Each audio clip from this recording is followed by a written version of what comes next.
കഴിവും ഒക്കെ അതിൻ്റെയൊക്കെ ഒരു സ്ഥിരത, ഒരു കോൺസിസ്റ്റൻസി ഉറപ്പുവരുത്തുക എന്നുള്ളത് കൂടിയാണ് ഇത് ഇങ്ങനെ പഠിക്കുന്നതിലൂടെ നിങ്ങൾ ചെയ്യാൻ പോണത്.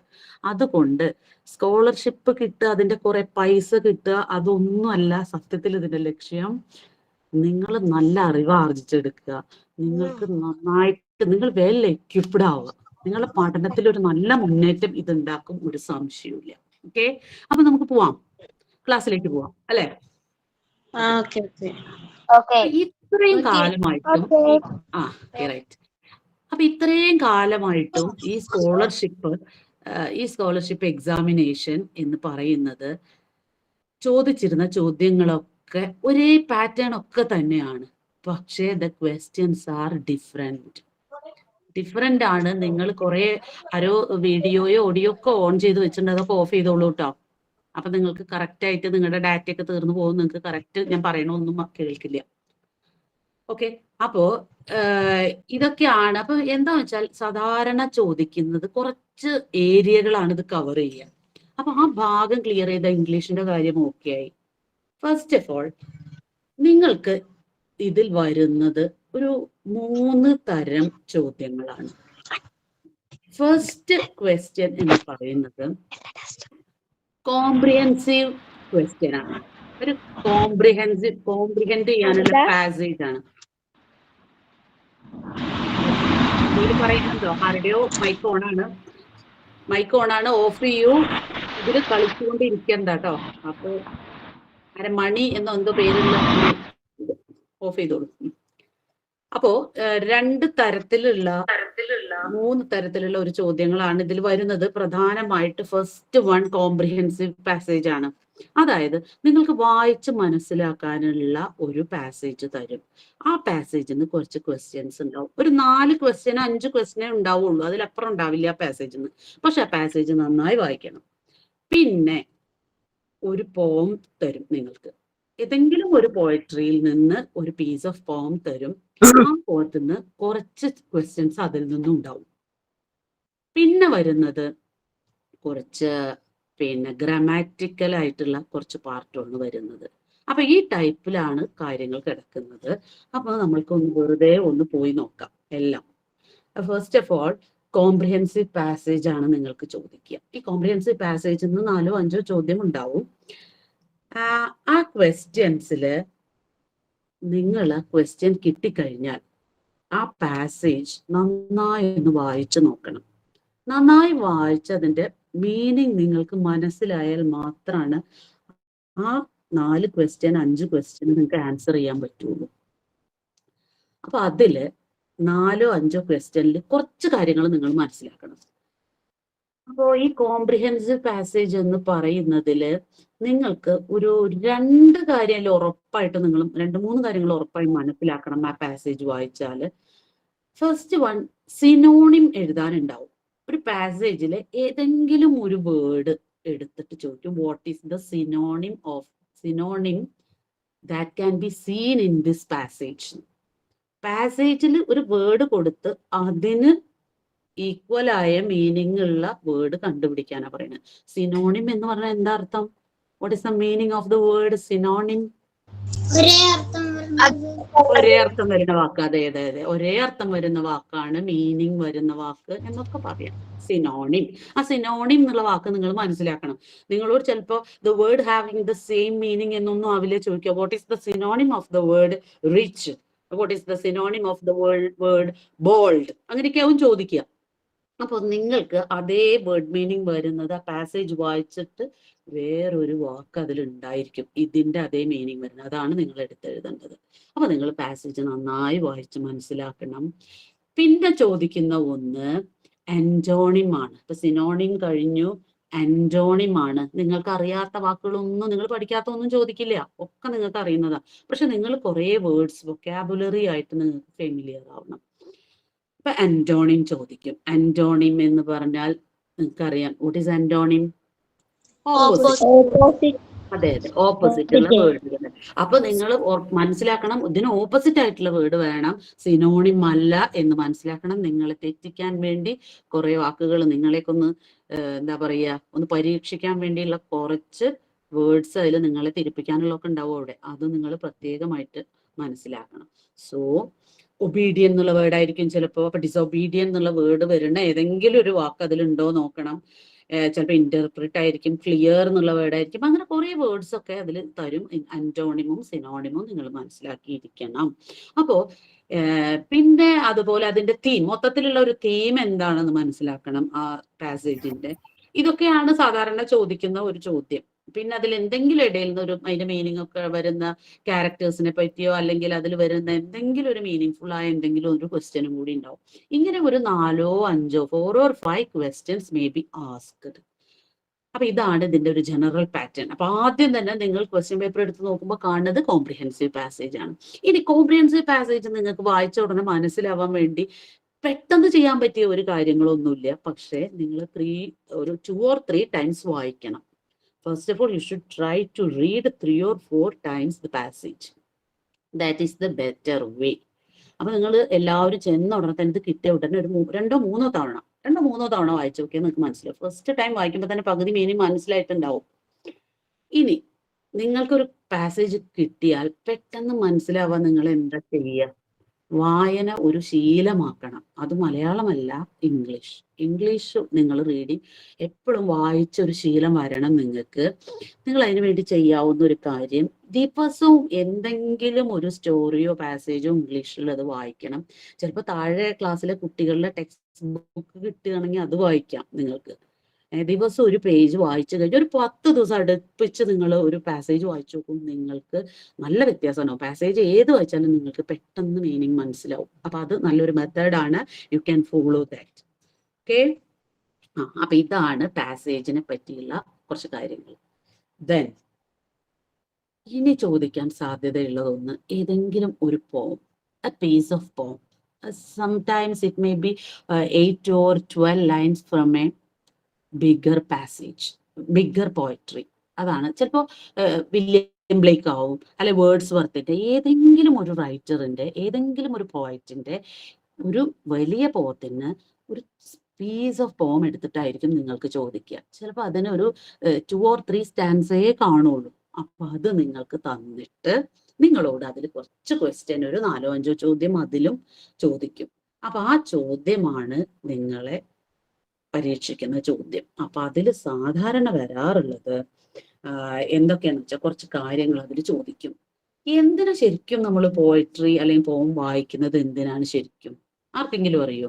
ആരെങ്കിലും ഒന്ന് പറയൂ, എന്തിനാ നമ്മളൊരു പോം വായിച്ച് മനസ്സിലാക്കുന്നത്? എന്താ അതിന്റെ ശരിക്കുള്ള ഒബ്ജക്റ്റീവ് എന്താ? What is the objective of reading A പോം?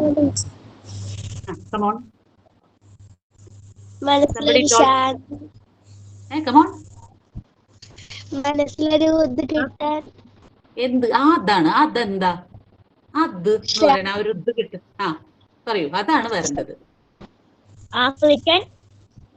Very good. എൻജോയ് ചെയ്യാൻ, അതിന്റെ ഈസ്തെറ്റിക് ബ്യൂട്ടി എൻജോയ് ചെയ്യാൻ, ഈസ്തെറ്റിക് ബ്യൂട്ടി അതിന്റെ സൗന്ദര്യം അറിയാൻ, അതിനെ ആസ്വദിക്കാൻ. ആ പോം ആസ്വദിക്കുക. എങ്ങനെ ഒരു പോം ആസ്വദിക്കുക? വെറുതെ അങ്ങോട്ട് ഓടിപ്പോയിട്ട് ഒരു പോം വായിച്ചിട്ട് ഞാൻ വായിച്ചു എന്ന് പറയുന്നത് is it an enjoyment? Is it appreciating A പോം? അപ്രീഷിയേറ്റിംഗ് എ പോം എന്ന് പറയാം. അല്ല, വെറുതെ വായിച്ചാ പോരാ, അതില് കുറച്ച് കാര്യങ്ങൾ കിടക്കണുണ്ടാവും. അതിലൊരു എന്താ പറയാ, ഒരു ഭംഗി കിടക്കണ്ടാവും അതിൽ. ആ ഭംഗി കണ്ടെത്തണം, ആ ഭംഗി എൻജോയ് ചെയ്യണം, ആ ബ്യൂട്ടി എൻജോയ് ചെയ്യണം. അതാണ് ആ ഒരു ഈസ്തെറ്റിക് ബ്യൂട്ടി എന്നൊക്കെ പറയും. ഈസ്തെറ്റിക് ബ്യൂട്ടി, ഒരു സൗന്ദര്യാത്മകമായ സൗന്ദര്യം, ഒരു സൗന്ദര്യം. അപ്പൊ അത് നിങ്ങൾ ആസ്വദിക്കാൻ പറ്റണം. അതെങ്ങനെയെന്ന് ചോദിച്ചാൽ, every poetry possess some kinds of beauty that lies in figure of speech. കേട്ടിട്ടുണ്ടോ? പോയറ്റിക് ഡിവൈസ് കേട്ടിട്ടുണ്ടോ? പോയറ്റ് ഡിവൈസ് എന്ന് പറയുന്ന ഒരു സംഭവം ഉണ്ട്. അതാണ് ഫിഗർ ഓഫ് സ്പീച്ച്, ആലങ്കാരിക ഭാഷ.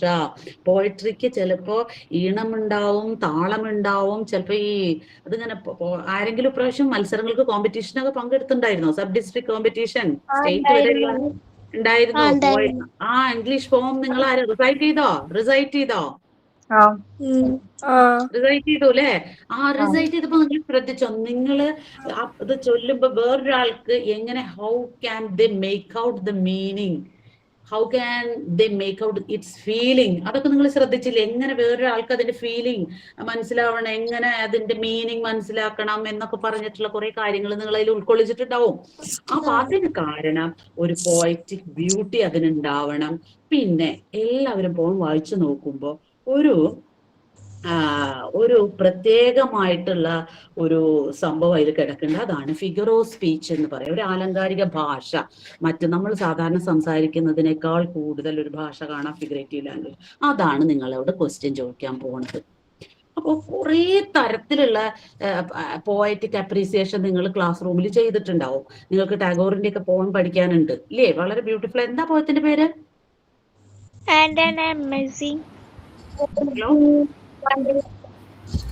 It's not audible. Please louder, louder.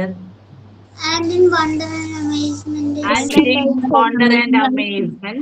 Okay, right. നിങ്ങൾ അതിൽ വല്ല അപ്രീസിയേഷനും കണ്ടോ നോക്കിക്കോളൂ കേട്ടോ. ഞാൻ പറയാം കുറച്ച് വാക്കുകൾ. നിങ്ങൾക്ക് എല്ലാ ക്ലാസ്സിലും ചെറുപ്പം 4ാം ക്ലാസ് തൊട്ടേ പഠിക്കുന്ന ഒന്നാണ് റൈമിംഗ് വേർഡ്. പഠിച്ചോ? റൈമിംഗ് വേർഡ് എല്ലാവർക്കും അറിയുണ്ടാവും. ഓരോ ലൈനിലും, പോയത്തിന്റെ ഓരോ ലൈനിന്റെയും എൻഡിൽ വരുന്ന പ്രത്യേകമായ വേർഡിന് ശരിക്കും ഒരേപോലെ അതിന്റെ സൗണ്ട് വരുന്നത് അല്ലെ? അടുത്ത വേർഡിനോട് അല്ലെ? അടുത്ത ലൈനില്. അപ്പൊ ഒരു 4 ലൈൻ സ്റ്റാൻസ ഉള്ള പോമാണെങ്കിൽ അതിന്റെ ലാസ്റ്റ് ലൈനിൽ ലാസ്റ്റ് വേർഡുകൾ തമ്മിൽ പരസ്പരം ഒരു ബന്ധം ഉണ്ടാവും. അതായത് ഒരു സൗണ്ട് ഒക്കെ ഒരേപോലെ ആയിരിക്കും അല്ലെ? ഹാൻഡ്, കണ്ടില്ലേ? ഹാൻഡ്, സാൻഡ്, അങ്ങനെയൊക്കെ പറഞ്ഞിട്ട് കണ്ടിട്ടില്ലേ നിങ്ങള്? അതെ.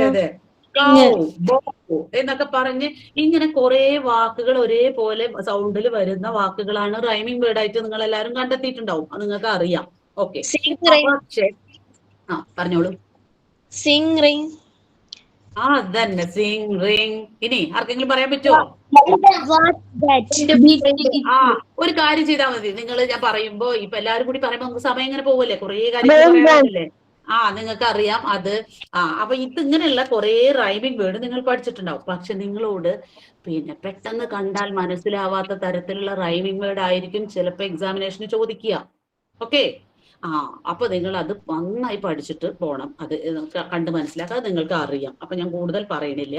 പക്ഷെ അതിനോട് കണക്റ്റഡ് ആയിട്ട് വേറൊന്നുണ്ട്, റൈമിംഗ് സ്കീം. അത് നിങ്ങൾക്കറിയോ? റൈമിംഗ് സ്കീം റൈമിംഗ് വേർഡ്സിന് പേര് കൊടുക്കുക, അത്രേ ഉള്ളൂ. അത് റൈമിംഗ് വേർഡ്സിന് പേര് കൊടുക്കുക. പേര് എന്ന് പറഞ്ഞാൽ ആകാശനോ ദിയാനോ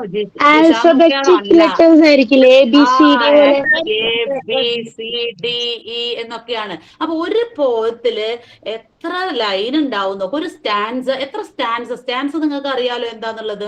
അപ്പൊ ആ കൂട്ടം, ലൈൻസിന്റെ ഒരു ഗ്രൂപ്പിനെയാണ് സ്റ്റാൻസ എന്ന് പറയുക. അപ്പൊ ഒരു സ്റ്റാൻസ മാത്രം എടുത്താൽ മതി റൈമിംഗ് സ്കീം നോക്കാൻ. ആ സ്റ്റാൻസയിൽ 4 ലൈൻ സ്റ്റാൻസ ആണെങ്കിൽ ആ 4 ലൈനിലും ലാസ്റ്റ് വരുന്ന റൈമിംഗ് വേർഡുകൾ കണ്ടെത്തുക.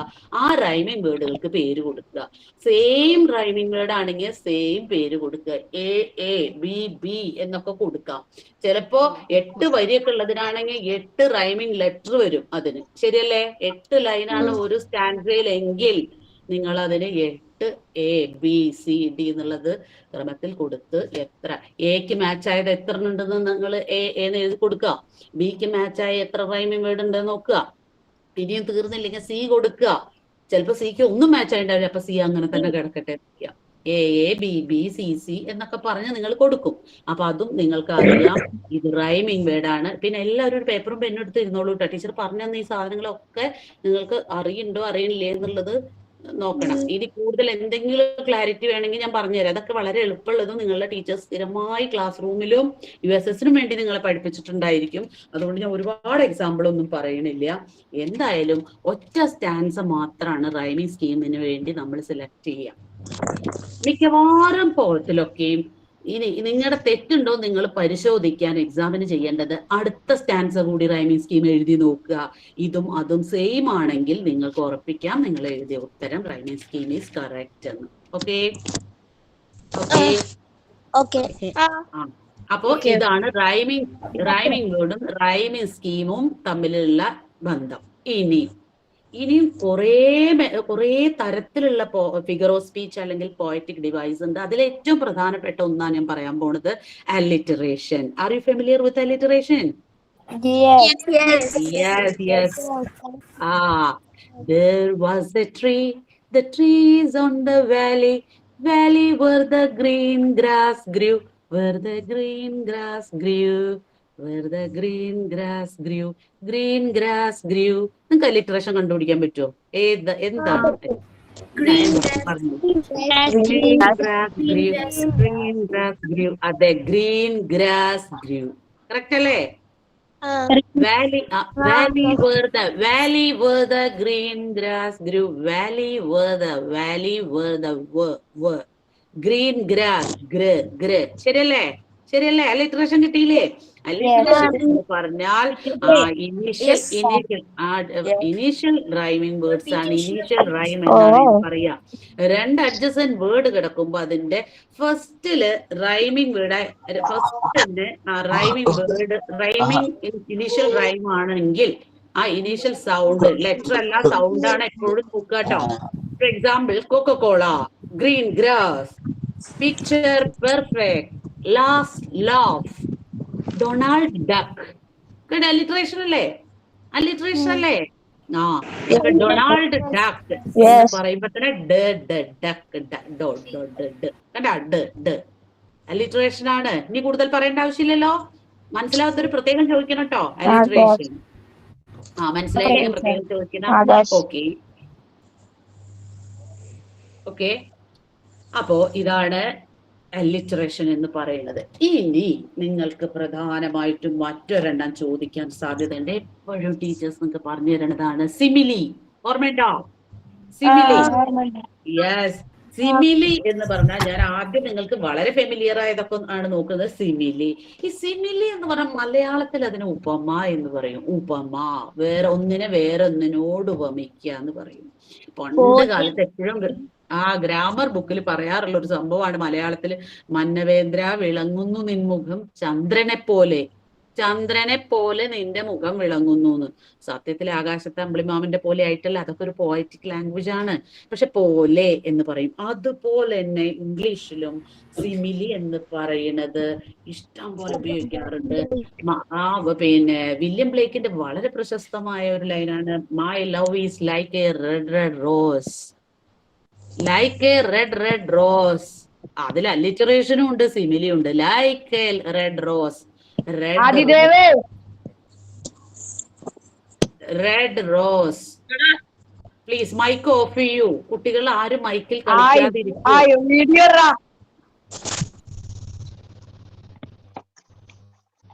ഓക്കെ. അപ്പൊ റെഡ് റോസ് അത് അലിറ്ററേഷൻ ആണ്. സിമിലി അതിന്റെ കൂടെ തന്നെ കിടക്കുന്നുണ്ട്. ലൈക്ക് റെഡ് റോസ്, ചുവന്ന പുഷ്പത്തെ പോലെയാണ്. കണ്ടോ ലൈക്ക് എന്ന് പറഞ്ഞത്? ലൈക്ക്. അപ്പൊ ഈ ഏറ്റവും സിമ്പിൾ ആയിട്ട് പറയുക ആസ്, ലൈക്ക് എന്നൊക്കെ വരികയാണെങ്കിൽ അത് സിമിലി ആണെന്ന് ഉറപ്പിക്കാം. Okay. You are eating like a bird. ഒരു പക്ഷി കൊത്തി തിന്നണ പോലെയാണ് നീ ഭക്ഷണം കഴിക്കുന്നത്. Like a bird. കണ്ടോ? Like a bird. കണ്ടോ? കേട്ടില്ലേ? അത് ശ്രദ്ധിച്ചില്ലേ? പിന്നെ ഹലോ, ലൈക്ക് വരുന്നതൊക്കെ സിമിലി ആവില്ലേ? എന്താ കേട്ടില്ല? ചോദിക്കൂ. ലൈക്ക് വരുന്നതൊക്കെ സിമിലി അല്ലേ? അതെ, ലൈക്ക് വരുന്നതും ആസ് വരുന്നതും സിമിലിയാണ്. ആസ് എന്ന് പറഞ്ഞാലും പോലെ എന്നാണ്. ലൈക്ക് എന്ന് വരുന്നുണ്ടെങ്കിലും പോലെ എന്നാണ് അർത്ഥം. അപ്പൊ പോലെ എന്ന് വരികയാണെങ്കിൽ അതൊക്കെ സിമിലിയാണ്. അതുപോലെ, ഇതുപോലെ, as light as feather, as cold as ice. Okay. As like a red rose, she is eating like a bird. Okay, right. She is like an angel. Her face is just like an angel. Like an angel. കണ്ടൊരു മാലാഖ പോലെ അവളുടെ മുഖം. മനസ്സിലായോ? അത് simile ആണ്, simile. അപ്പൊ simile ആയിട്ട് ഒരാളെ ഞാൻ എന്ത് പോയറ്റിക് ഡിവൈസ് പറയുമ്പോഴും നിങ്ങൾ നിങ്ങളുടെ ഇതായിട്ട് ഒരു സെന്റൻസ് ഒപ്പം മനസ്സിലൊന്ന് വെറുതെ ഒന്ന് ചെയ്തു നോക്കൂ, മനസ്സിലൊന്ന് പറഞ്ഞു നോക്കണം. ആ ഹീസ് എ മൈ ഫ്രണ്ട് തല്ലുകൂടിയ നിങ്ങൾക്ക് പറയാം, he's just like a lion പറയാം, ഹീസ് ലൈക്ക് എ ലയൺ, ഒരു സിംഹം പോലെയാണെന്ന്. He's as low as a snail, he's as low as a snail. കേട്ടോ, അങ്ങനെ നിങ്ങൾക്ക് പറയാം, ഒരു സ്നെയിൽ ഒരു പോലെ പതിക്കണ. Okay, yes. ഇനി സിമിലിയെ പോലെ നിങ്ങളെ തെറ്റിദ്ധരിപ്പിക്കുന്ന വേറൊന്നുണ്ട്, പക്ഷെ തെറ്റിദ്ധരിക്കേണ്ട ഒരു ആവശ്യമില്ലാത്തൊരു സാധനം, മെറ്റഫർ. മെറ്റഫർ നിങ്ങൾക്ക് ഫെമിലിയർ ആയിരിക്കും. META, metaphor, PHOR, metaphor, metaphors എന്ന് പറഞ്ഞാൽ സിമിലിയിൽ എപ്പോഴും നമ്മൾ പോലെ പോലെ എന്നാ പറയുക, പക്ഷേ സിമിലിയിൽ പോലെ എന്ന് പറയണേ മെറ്റഫർ ഉപയോഗിക്കുകയാണെങ്കിൽ പോയറ്റിക് ലാംഗ്വേജിൽ മെറ്റഫർ എന്ന് പറഞ്ഞാൽ മലയാളത്തിൽ രൂപകം എന്ന് പറയും. അതിനെ പോലെ എന്നല്ല പറയാ, അതാണ് തന്നെ പറയാ. For example, she is like an angel എന്ന് പറയുന്നതിന് പകരം ഷീസ് എൻ ഏഞ്ചൽ എന്ന് പറയാ, അവളൊരു മാലാഖയാണ്. He's a lion. കണ്ടോ, ലൈക്ക് എ ലയൺ അല്ല, ഹീസ് എ ലയൺ. ശരിക്കും അയാൾ ഒരു സിംഹം തന്നെയാണ് എന്നാണ് പറയുന്നത്. മെറ്റഫർ. പ്ലീസ് മൈക്ക് ഓഫ് ചെയ്യൂ, പ്ലീസ്. സിനി എന്ന് പറഞ്ഞത് ആരുടെ ഒന്ന് മൈക്ക് പ്ലീസ് ഓഫ് ചെയ്യൂ. നിങ്ങൾ കുട്ടികൾ അതിലൊന്ന് കളിക്കാതിരിക്കൂ, ഭയങ്കരമായിട്ട് ഡിസ്റ്റർബ് ആവും. നിങ്ങൾക്ക് സംശയം ഉണ്ടെങ്കിൽ സംശയമായിട്ട് ചോദിച്ചോളൂ, നോ പ്രോബ്ലം. പക്ഷെ നിങ്ങൾ വീട്ടിൽ സംസാരിക്കുന്നതൊക്കെ മൈക്ക് ഓൺ ചെയ്യുമ്പോൾ കേൾക്കുകയാണ്, ഇറ്റ്സ് ഡിസ്റ്റർബിങ്. ഓക്കെ, മെറ്റഫറിൽ പറയുന്നത്, ഫോർ എക്സാമ്പിൾ, മെറ്റഫറിന്റെ ഒരു ആശാനായ ആളുണ്ട്, ഷേക്സ്പിയർ. കേട്ടിട്ടുണ്ടോ നിങ്ങള്? ഷേക്സ്പിയർ, വില്യം ഷേക്സ്പിയർ എന്ന് പറഞ്ഞാൽ വളരെ ഫേമസ് ആയ റൈറ്റർ. പറയും, all the world is a stage എന്ന് പറഞ്ഞ ആളാണ്. All the world is a stage. ഈ ലോകം എന്ന് പറയുന്നത് തന്നെ ഒരു സ്റ്റേജ് ആണെന്ന്. അവിടെ എല്ലാവരും നടന്മാരാണ് എന്ന് പറയുന്നത് പോലെ എന്നല്ല പറഞ്ഞത്, all the world is a stage എന്നാ പറഞ്ഞത്. പക്ഷെ സിമിലിയിലാണെങ്കിൽ പറയാം ലൈക്ക് എ സ്റ്റേജ് എന്നാ പറയാ, അത് ഇവിടെ പറയാൻ പാടില്ല. All the world is a stage.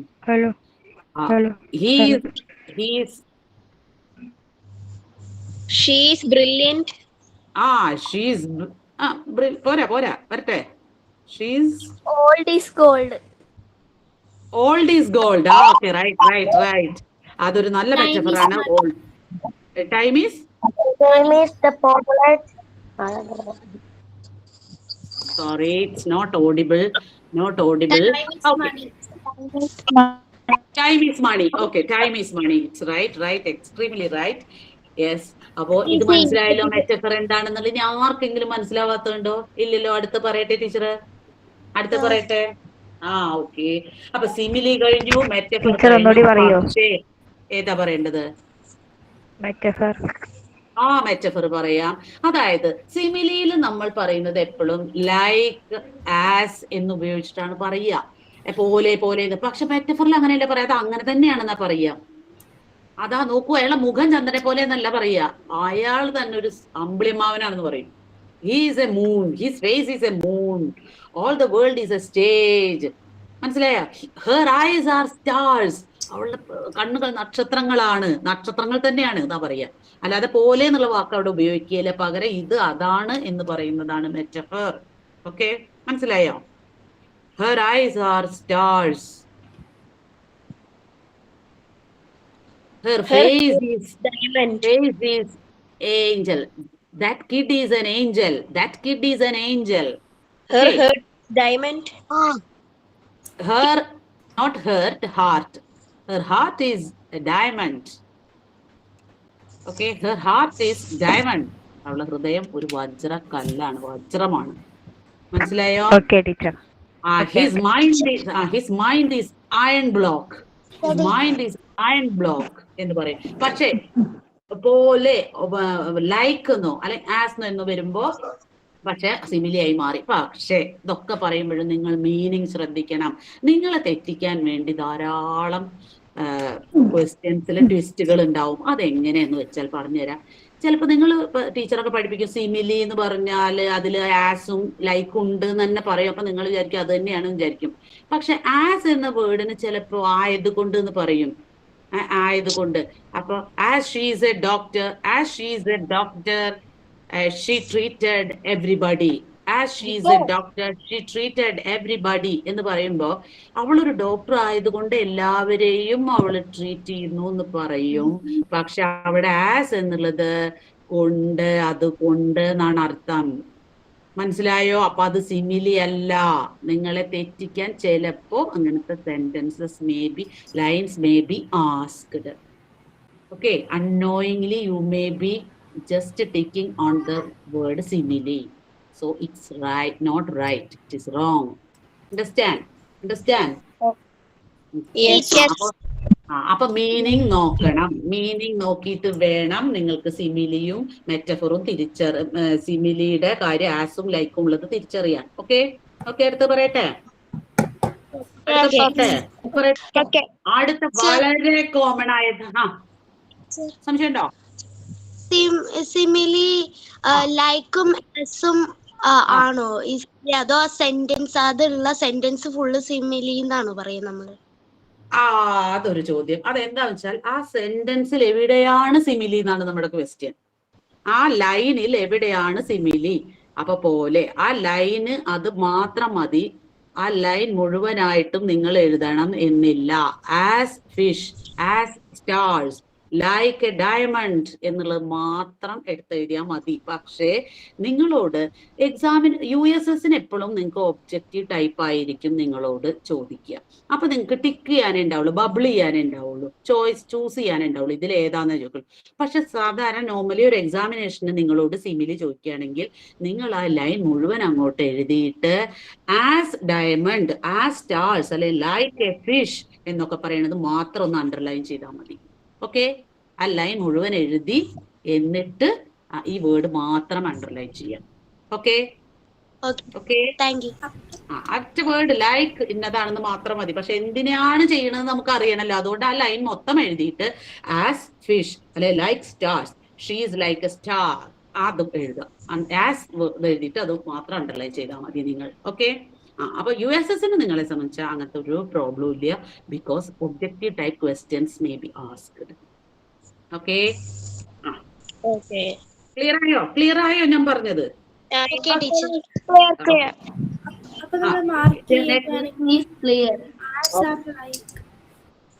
Okay, next is personification. Personification ഞാൻ ഒത്തിരി സ്പീഡിൽ പോണുണ്ട് കേട്ടോ, കാരണം നമ്മളെ ഒക്കെ തീരണ്ടേ, എല്ലാം പറഞ്ഞു തീരണ്ടേ. പെർസോണിഫിക്കേഷൻ. പെർസോണിഫിക്കേഷൻ എന്ന് പറഞ്ഞ വാക്കിൽ തന്നെ ഉണ്ട് person. What is person? Person എന്ന് പറഞ്ഞ ഒരു വ്യക്തി.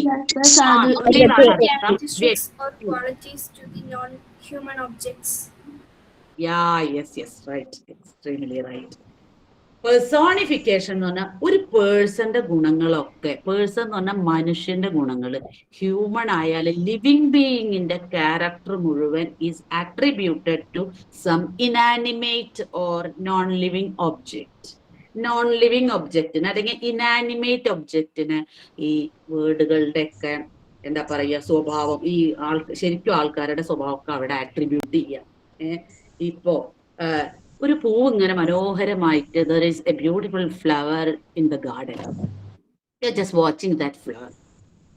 അപ്പൊ നിങ്ങൾക്ക് തോന്നുന്നുണ്ട് ഒരു ഫ്ലവർ നിങ്ങളെ നോക്കി ഇങ്ങനെ തലയാട്ടി ഒന്ന് പുഞ്ചിരിച്ചു എന്ന് തോന്നുന്നു. ശരിക്കും പൂവ് പുഞ്ചിരിക്കുവോ?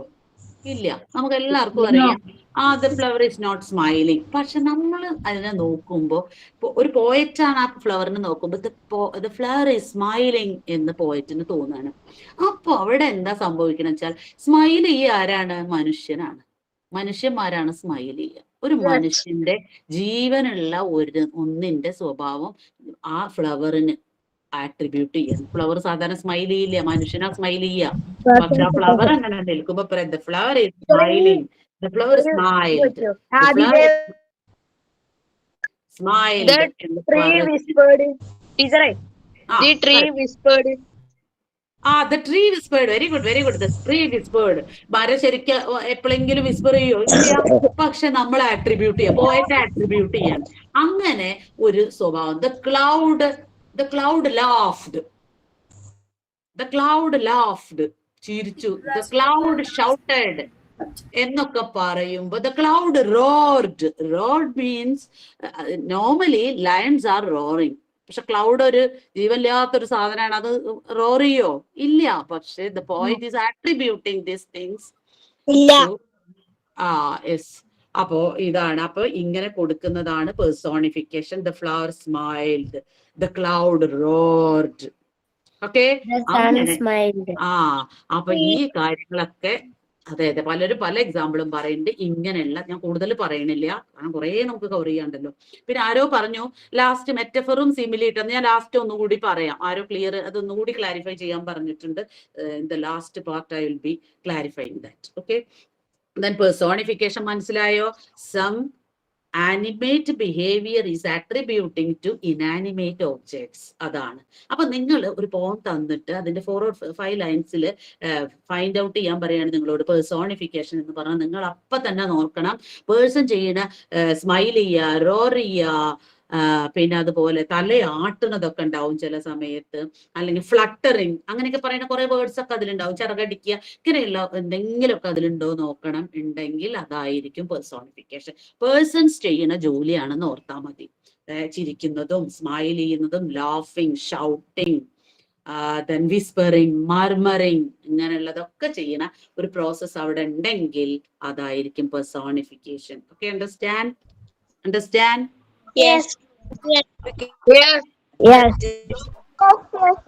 ഇനി അടുത്തത് പറയട്ടെ. Next is refrain. റിഫ്രെയിൻ നിങ്ങൾ ടാഗോറിന്റെ പോയത്തിൽ പഠിച്ചിട്ടുണ്ടാവും. റിഫ്രെയിൻ പഠിച്ചല്ലോ. അതില് ടൈറ്റിൽ തന്നെ, അതിന്റെ ടൈറ്റിൽ തന്നെ റിഫ്രെയിൻ ആണ്. റിഫ്രെയിൻ എന്ന് പറയുന്നത് എന്താ? repetition of lines or phrase or some words in the poetry. നിങ്ങളൊരു പോയട്രി അല്ലെങ്കിൽ പോം വായിക്കുകയാണെങ്കിൽ അതിൽ എല്ലാ സ്റ്റാൻസയിലും ഇങ്ങനെ റിപ്പീറ്റ് ചെയ്യുന്ന ഒരു ലൈൻ ഉണ്ടെങ്കിൽ ചിലപ്പോ അതൊരു ഫ്രേസ് ആയിരിക്കും കേട്ടോ. ചിലപ്പോ പലതും ഇങ്ങനെ റിപ്പീറ്റ് ചെയ്ത് വരും. പണ്ട് വില്യം ബ്ലേക്കിന്റെ കഴിഞ്ഞ മുമ്പത്തൊക്കെ 7ാം ക്ലാസ്സിൽ പഠിക്കണ്ട ഓൺ ദ ഇക്കോയിങ് ഗ്രീൻ, ഓൺ ദ ഇക്കോയിങ് ഗ്രീൻ എന്ന ലൈൻ ഇങ്ങനെ റിപ്പീറ്റിംഗ് വൺ ആഫ്റ്റർ അനദർ. അപ്പൊ അത് ഇങ്ങനെ റിപ്പീറ്റ് ചെയ്യണ വരി ഉണ്ടോ നോക്കുക. That is refrain. റീ എന്ന് പറയുമ്പോ തന്നെ റിപ്പീറ്റ് നോർത്താ മതി നിങ്ങൾ. റിഫ്രെയിൻ മനസ്സിലായോ? റിപ്പീറ്റ് ചെയ്യാ. ഓക്കെ, സംശയമില്ലല്ലോ. ഓക്കെ, അടുത്ത് പറയട്ടെ. അപ്പൊ നമ്മൾ മെറ്റഫർ കഴിഞ്ഞു, സിമിലി ഓർമ്മയുണ്ടോ, റിഫ്രെയിൻ കഴിഞ്ഞു, പെർസോണിഫിക്കേഷൻ കഴിഞ്ഞു. ഇനി ചെറിയ കുറച്ച് കാര്യങ്ങൾ ഞാൻ പറഞ്ഞുതരാം. നിങ്ങൾക്ക് അത് സാധാരണ ചിലപ്പോൾ ചോദിച്ചിട്ടുണ്ട്, 1-2 വട്ടം അത് ചോദിച്ചിട്ടുണ്ട്. അപ്പോ ഫോർ എക്സാമ്പിൾ ഹൈപ്പർബലി എന്ന് കേട്ടിട്ടുണ്ടോ? HYPERBOLE ഒന്ന് നോട്ട് ചെയ്ത് വെച്ചോളൂ. HYPER ഹൈപ്പർബലി, BOLE ഹൈപ്പർബലി എന്ന പേര് കേൾക്കുമ്പോ തന്നെ ഹൈപ്പർ ആക്കുക. ഹൈപ്പർബലി. ഏതെങ്കിലും ആരെങ്കിലും പഠിച്ച ആരെങ്കിലും ഉണ്ടോ? ഒന്ന് പറഞ്ഞോളൂ, പറയോ.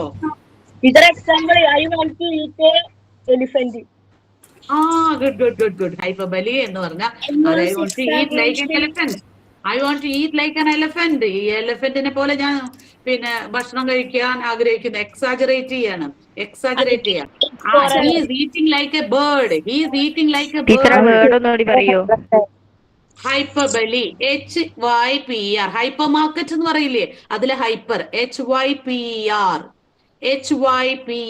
ഹൈപ്പർബലി. എന്റെ ഒപ്പമുള്ള വേർഡാണ് BOLE. ബോൾ എന്ന് വായിക്കരുത്, ഹൈപ്പർബലി എന്നാണ് correct pronunciation. Hyperbole. I told you 100 times.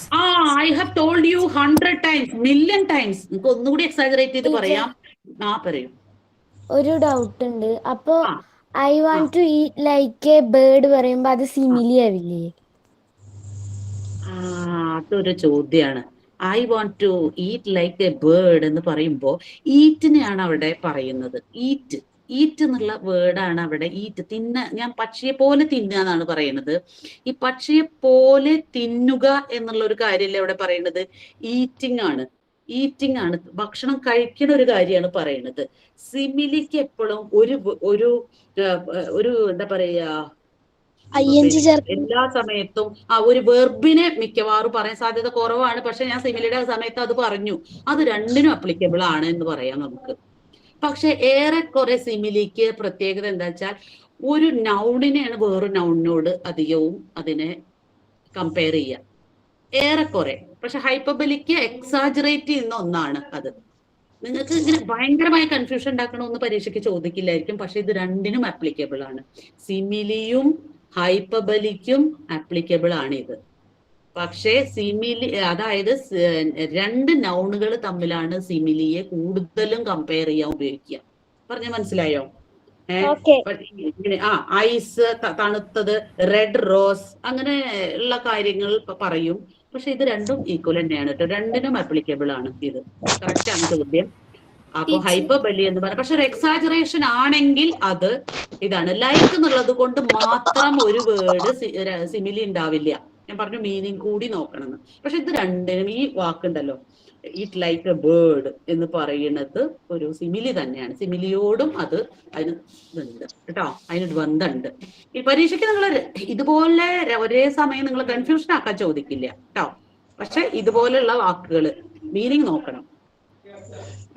I have told you a million times പറയാം, I died laughing അങ്ങനെ പറയും. ചോദിക്കോ?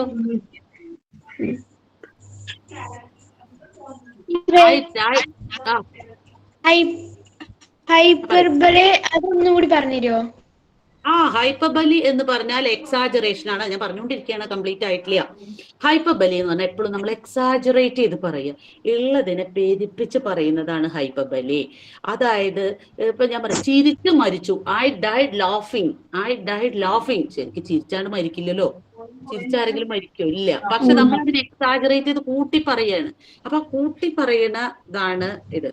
അപ്പൊ നേരത്തെ ആരോ പറഞ്ഞു, I have told U 100 times. നിന്നോട് ഞാൻ 100 തവണ പറഞ്ഞു. സത്യത്തിൽ 100 തവണ പറയണില്ല, പക്ഷെ നമ്മളെ പറച്ചില് കുറച്ച് ഓവറാക്കാണ്, നമ്മൾ കുറച്ച് ഓവറായി പറയാന്ന് പറയുന്നത്. That is exaggeration, that is hyperbole. പറഞ്ഞോളൂ, ഇനി സംശയം ഉണ്ടോ? I will come around 5 minutes. Excuse me, pardon, once more. I will come around 5 minutes. അതെ, കറക്റ്റ് ആണ്. ഇനി ആർക്കെങ്കിലും പറയാണ്ടോ? 1-2 പേര് കൂടി പറഞ്ഞ് നമുക്കിത് നിർത്താം.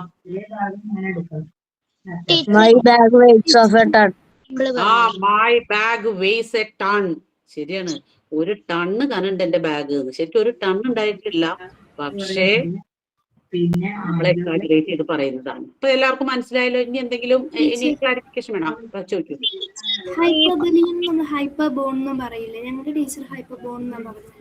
ജനറലി ഹൈപ്പർബോൾ എന്നൊക്കെ എല്ലാവരും പറയുമായിരിക്കും, but it's correct pronunciation is hyperbole.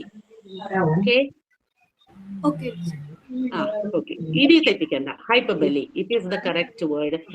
ആരോ പറയുന്നത് my heart, my hurt, not hurt, heart എന്നാണ് പറയാ. HEART, heart.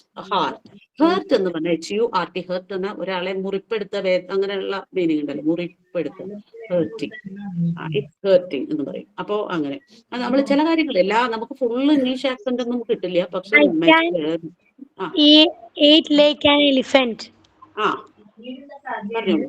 ശരിയാണ്.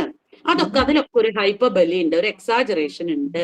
ആ എക്സാജറേഷനെയാണ് ഹൈപ്പർബലി എന്ന് പറയുക. Okay, next. Can I go to next one?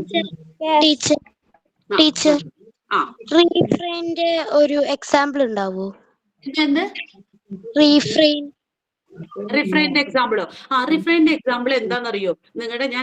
ഞാൻ ഇപ്പൊ ഗൂഗിൾ മീറ്റ് ആയതുകൊണ്ട് ഇപ്പൊ ജനറൽ ക്ലാസ് ഒക്കെ ആണെങ്കിൽ ഞാൻ പ്രൊജക്ടർ ഒക്കെ വെച്ച് ഞാൻ നിങ്ങൾക്ക് പോം ഒക്കെ ഇൻട്രൊഡ്യൂസ് ചെയ്തേനെ. പക്ഷെ ഇതൊരു ഗൂഗിൾ മീറ്റ് ആയതുകൊണ്ട് എനിക്ക് ഒരു പോയത്തിന്റെ മൊത്തം 8 ലൈനും എന്താ പറയാ ഒക്കെ വായിക്കാൻ ബുദ്ധിമുട്ടായതുകൊണ്ടാണ് ഞാൻ അതിൽ ഉറപ്പിതാക്കിയത്. എന്നാലും ടാഗോറിന്റെ പോയം നിങ്ങൾ വായിക്കാറില്ലേ?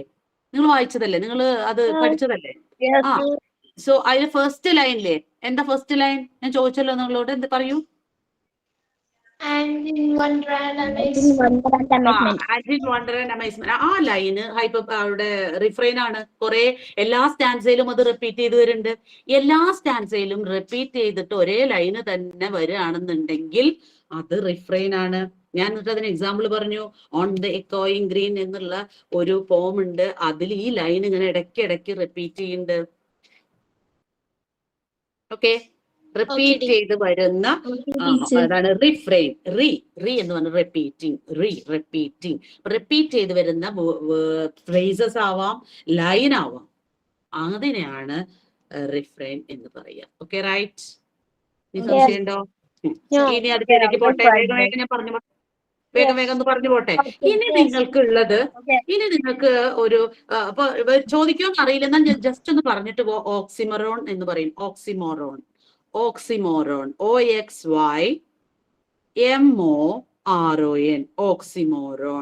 ഓക്സിമോറോൺ എന്ന് പറഞ്ഞാൽ രണ്ട് contradictory words. Excuse me,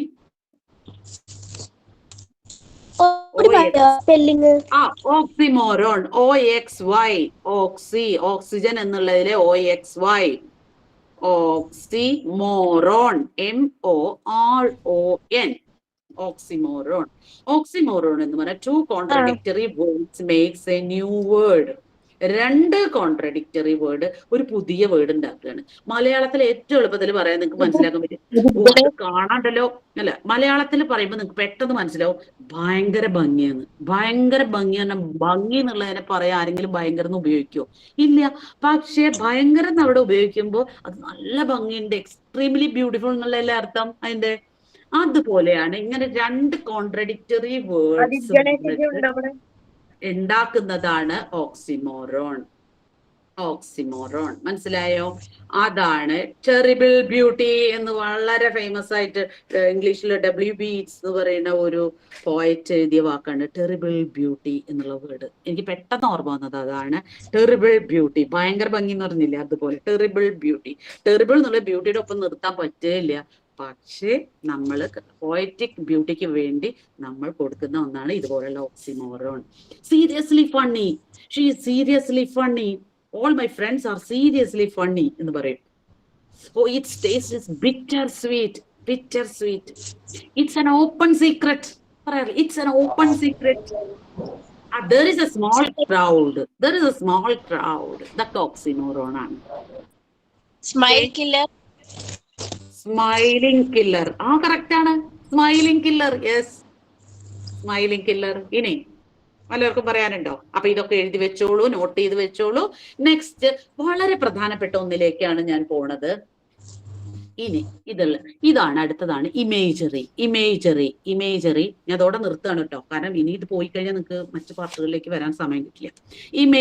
imagery എന്ന് പറഞ്ഞാൽ ഒരു പോയറ്റിക് ലൈൻ, ഏതെങ്കിലും ഒരു ലൈൻ വായിക്കുമ്പോൾ നിങ്ങളുടെ മനസ്സിൽ പെട്ടെന്ന് വരുന്ന ഒരു വിഷ്വൽ ഉണ്ടല്ലോ, ആ ഒരു വിഷ്വൽ എന്ന് പറഞ്ഞാൽ നിങ്ങൾക്ക് വരുന്ന ഒരു ഫീലിംഗ് ഉണ്ടല്ലോ, അതാണ് ഇമേജറി എന്ന് പറഞ്ഞാൽ. ഒരു മെന്റൽ പിക്ചർ. അതിന് ഏറ്റവും എളുപ്പത്തിൽ പറയാൻ പറ്റിയ ഇറ്റ്സ് എ മെന്റൽ പിക്ചർ. നിങ്ങളുടെ മനസ്സിൽ വരുന്ന ഒരു പിക്ചറാണ്.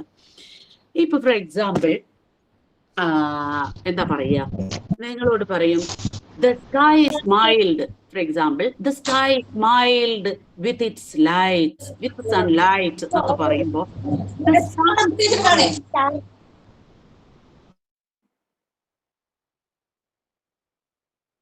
somebody is switching on the audio and I am disturbed. Will you please switch off the audio? Visual, അതായത് ഈ ഒരു മെന്റൽ പിക്ചർ അല്ലെങ്കിൽ നമ്മുടെ മനസ്സിൽ പെട്ടെന്ന് വരുന്ന ഒരു എന്താ പറയുക, ഒരു പിക്ചർ, അതാണ് ശരിക്കും ഇമേജറി എന്ന് പറയുന്നത്. പലതരത്തിലുള്ള ഇമേജറികളുണ്ട്. ഫോർ എക്സാമ്പിൾ നമ്മളിപ്പോ ഞാൻ നേരത്തെ പറഞ്ഞ പോലെ the sky smiled in the sunlight. നിങ്ങളുടെ മനസ്സിൽ ആകാശം ഇങ്ങനെ ഒരു സൂര്യന്റെ വെളിച്ചത്തിൽ പുഞ്ചിരിക്കുന്നത് കണ്ടുവച്ചാൽ നിങ്ങളുടെ മനസ്സിൽ കാണുന്ന ഒരു കാഴ്ചയല്ലേ പുഞ്ചിരി.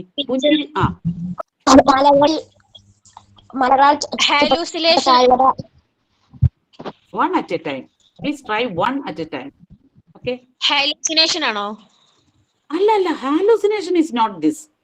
This is a mental picture. Whenever you read a line of a poem, you feel or you get a mental picture.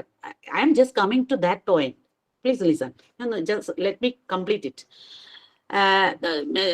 അതായത് ഒരു ആകാശം പുഞ്ചിരിക്കുന്നു എന്ന് പറയുമ്പോൾ നമ്മുടെ മനസ്സിൽ വരുന്ന ഒരു കാഴ്ചയുണ്ട്. ആകാശം ഇങ്ങനെ പുഞ്ചിരി തൂകുക സൺലൈറ്റിൽ. അത് നമ്മുടെ മനസ്സിൽ ഉണ്ടാക്കുന്നത് ഒരു visual ഇമേജറിയാണ്.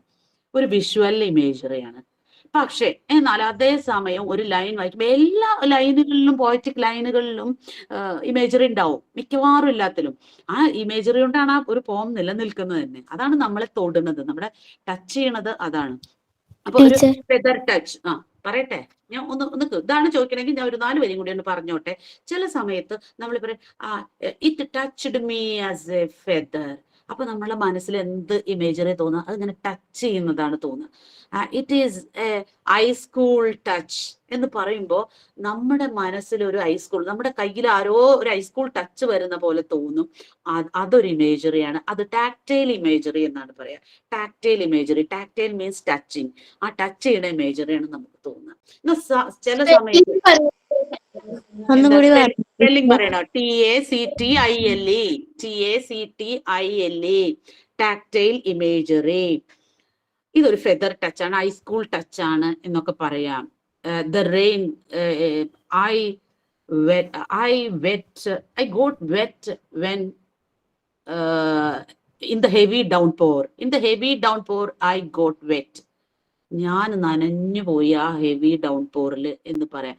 And it was A cool experience. അങ്ങനെ എന്തെങ്കിലുമൊക്കെ നമ്മൾ ഇങ്ങനെ വളരെ കൂളായിട്ട് ഇതൊക്കെ പറയുമ്പോൾ നമ്മളെ ടച്ച് ചെയ്ത പോലെ തോന്നുന്ന ഒന്നാണെങ്കിൽ we can call it as tactile imagery. Tactile, TACTILE, tactile imagery. Teacher അപ്പൊ നോർമൽ ആയിട്ടുള്ള ഇമേജറിയിൽ ഇത് വരൂ, the golden sun sank into the red sky. The golden ഉണ്ട്. പിന്നെന്താ വിഷ്വൽ ഇമേജറി ആണത്. നല്ല ലൈനാണ് വിഷ്വൽ ഇമേജറി. അതാണ് വിഷ്വൽ ഇമേജറി. കണ്ടാ സൂര്യൻ പതുക്കെ ഇങ്ങനെ മുങ്ങിത്താഴ്ന്ന് നമ്മുടെ കണ്ണിലുണ്ട് കാണല്ലേ കാഴ്ച. That is visual imagery. അപ്പൊ തൊടുന്ന പോലെ. ഇനി ചിലപ്പോ ശബ്ദം കേൾക്കണതൊക്കെ ഉണ്ടാവും കേട്ടോ. ദ ക്ലൗഡ് റോർഡ്, ദ ക്ലൗഡ് റോർഡ് എന്നൊക്കെ പറയുമ്പോ അത് കേൾക്കുക, ആ ശബ്ദം നമ്മൾക്ക് ഇങ്ങനെ കേട്ടപ്പോൾ അയ്യോ അലറണത് കേൾക്കുകയാണ് നമ്മൾ. അങ്ങനെയാണെങ്കിൽ അത് ഓഡിറ്ററി ഇമേജറി എന്ന് പറയാം. ഓഡിറ്ററി ആണ്. ഓക്കെ, ഓഡിറ്ററി ആണ്.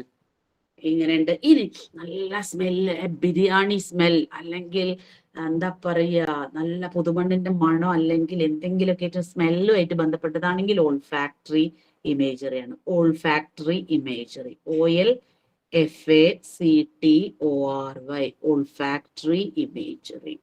ഇനി അങ്ങ് സ്പീഡിൽ പോട്ടെ. അപ്പൊ ഇത്ര ഇമേജറി മനസ്സിലായോ? ചില ലൈൻ ഈ മറ്റേ ചാറ്റ് ചെയ്യുമ്പോ ഞങ്ങൾ ഇത് ഫോണിൽ സ്റ്റക്ക് ആവുകയാണ്. അതെ, എന്താ ചോദിച്ചോളൂ. ചാറ്റ് ചെയ്യണ്ട, ചോദിച്ചാ മതി.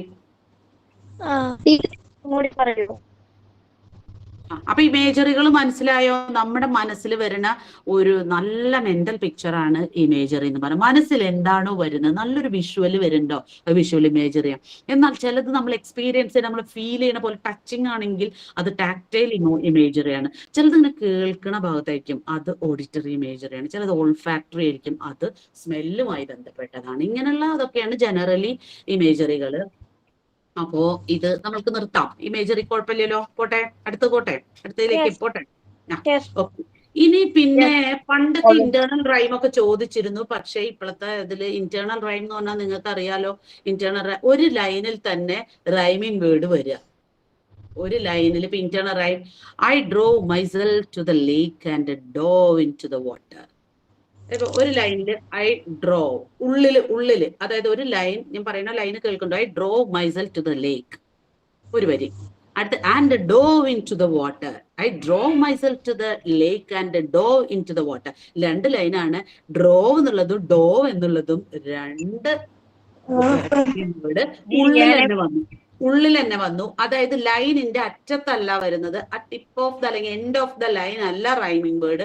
ഒരു വരിയുടെ ഉള്ളിലായിട്ടാണ് റൈമിംഗ് വേർഡ് വരുന്നതെങ്കിൽ ഇന്റേണൽ റൈം എന്നാണ് പറയുക. ഓക്കെ, കിട്ടിയോ? മനസ്സിലായോ?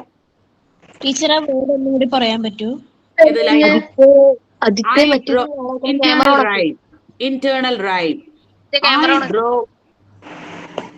I drove myself to the lake and dove into the water. I drove myself to the lake, L-A-K, lake, താഴെ, and dove, D-O-V, dove into the water. Teacher ഇത് എന്തായിരുന്നു അതിന്റെ പേര്? ഇത് ഇന്റേണൽ റൈം 2 ലൈൻ കണ്ടോ ഇതില്?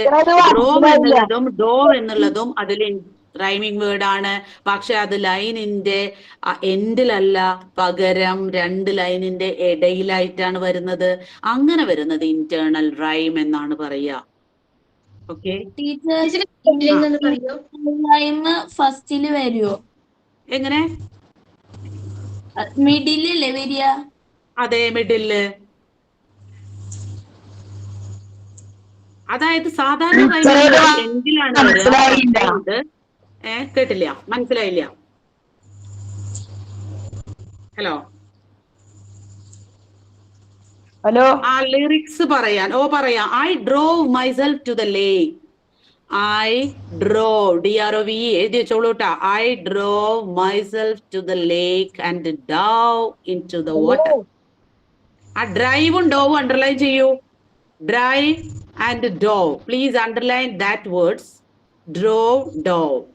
ഓക്കെ, അത് രണ്ടും നോക്കൂ, റൈമിംഗ് വേർഡ് അല്ലേ? 2 ലൈനിലായിട്ടാണ് ആ റൈമിംഗ് വേർഡ് വന്നത്. നോക്കൂ, അത് സെക്കൻഡ് വേർഡ് ആയിട്ടാണ് 2 ലൈനിലും വന്നത്. ആ സെക്കൻഡ് വേർഡ് വന്നു കഴിഞ്ഞതുകൊണ്ട് അത് 2 റൈമിംഗ് വേർഡ് ആണ്. Actually in general case in rhyming words are generally scene in end of the lines, but here in internal rhyme these 2 rhyming words are seen in the middle of the line. Okay, middle. Okay teacher ഇതിൽ question ഒന്നും കേൾക്കണില്ല. നിങ്ങൾ എല്ലാവരും കൂടി ഒരേ സമയം mic on ചെയ്യാതെ ഒറ്റ ടൈം ഒരാള് പറയൂ. ഒന്നുകൂടി പറയൂ. ഇനി വേറെ എക്സാമ്പിൾ വേണോ? ഇന്റർണൽ റൈം അതെന്താ? Internal rhyme. നോടും പറയോ? I shook, എഴുതോ? I shook my hand for a minute and I took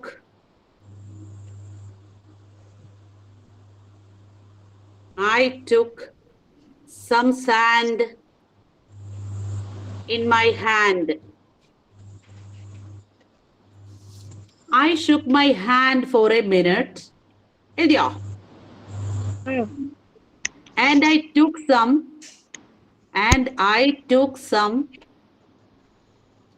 Sand in my hand.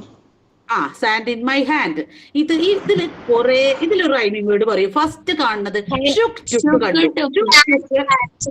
കണ്ടില്ലേ? ഷുക്ക് ചുക്ക് കണ്ടില്ലേ? ഹാൻഡ് സാൻഡ് കണ്ടില്ലേ? ഹാൻഡ് സാൻഡ് കണ്ടില്ലേ? ഇത് രണ്ടും ഷുക്ക് ചുക്ക് ഇന്റേണൽ റൈം ആണ്. ഹാൻഡ് സാൻഡ് ഇന്റേണൽ റൈം ആണ്. Okay, And sand, some sand in my hand. കണ്ടില്ലേ? അത് shook. And sand. And sand. And അല്ല, ഹാൻഡ് സാൻഡ് കണ്ടില്ലേ? ഞാൻ പറഞ്ഞത് ഇതിൽ കുറെ റൈമിംഗ് വേർഡ് ഇന്റേണൽ റൈം വരുന്നുണ്ട്. Number of rhyming words are here. Hand sand കണ്ടില്ലേ? ഇതൊക്കെ വരുന്നത് ഇന്റേണൽ റൈം ആണ്. ഷുക്ക് ചുക്ക് ഇന്റേണൽ റൈം ആണ്. ഹാൻഡ് സാൻഡ് ഇന്റേണൽ റൈം ആണ്. ഓക്കെ, പക്ഷെ ഇതിൽ റൈമിംഗ് വേർഡ് ഏതാ? നമ്മളോട് റൈമിംഗ് സ്കീമും റൈമിംഗ് വേർഡും ചോദിച്ചതൊന്നും കിട്ടില്ല. കാരണം മിനിറ്റ് ഹാൻഡ് എന്നുള്ളതാണ് 2 ലാസ്റ്റിൽ വരുന്നത്. അത് ഉപയോഗിക്കില്ല. ഇന്റേണൽ റൈം ഈസ് കൺസിഡർ ചെയ്യുക. ഓക്കെ, ഇവര് മെസ്സേജ് ഇടല്ലോ, അപ്പോഴാണ് ഫോണ് ടീച്ചർ പറയണത് കേൾക്കണില്ലേ? സ്റ്റെക്കായോണ്ടിരിക്കാണ്. എല്ലാവർക്കും തന്നെയാണോ പ്രശ്നം? എല്ലാവർക്കും പ്രശ്നമുണ്ടോ ടീച്ചർ പറയുന്നത് കേൾക്കാത്തത്? കേൾക്കുന്നില്ല.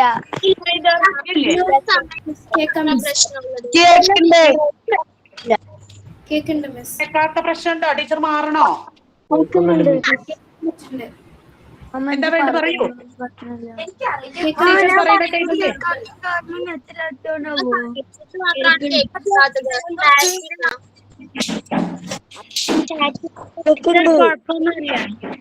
കുഴപ്പമില്ല അല്ലെ? അപ്പൊ എന്താ നിങ്ങൾ ഇരിക്കുന്നതിലെ പ്രശ്നമായിരിക്കോ?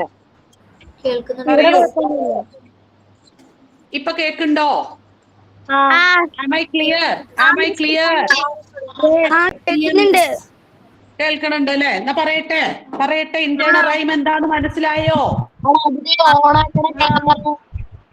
Did you understand what internal rhyme is? Yes. Can I continue? Yes. Okay, right. Next. Definition ഒന്നും വേണ്ട, നിങ്ങൾ ഇങ്ങനെ മനസ്സിലാക്കിയാൽ മതി. Definition is not needed. നിങ്ങൾ ഇങ്ങനെ മനസ്സിലാക്കിയാൽ മതി കേട്ടോ. കാരണം നമുക്കത് പറയുമ്പോഴേക്കും സമയം പോകും.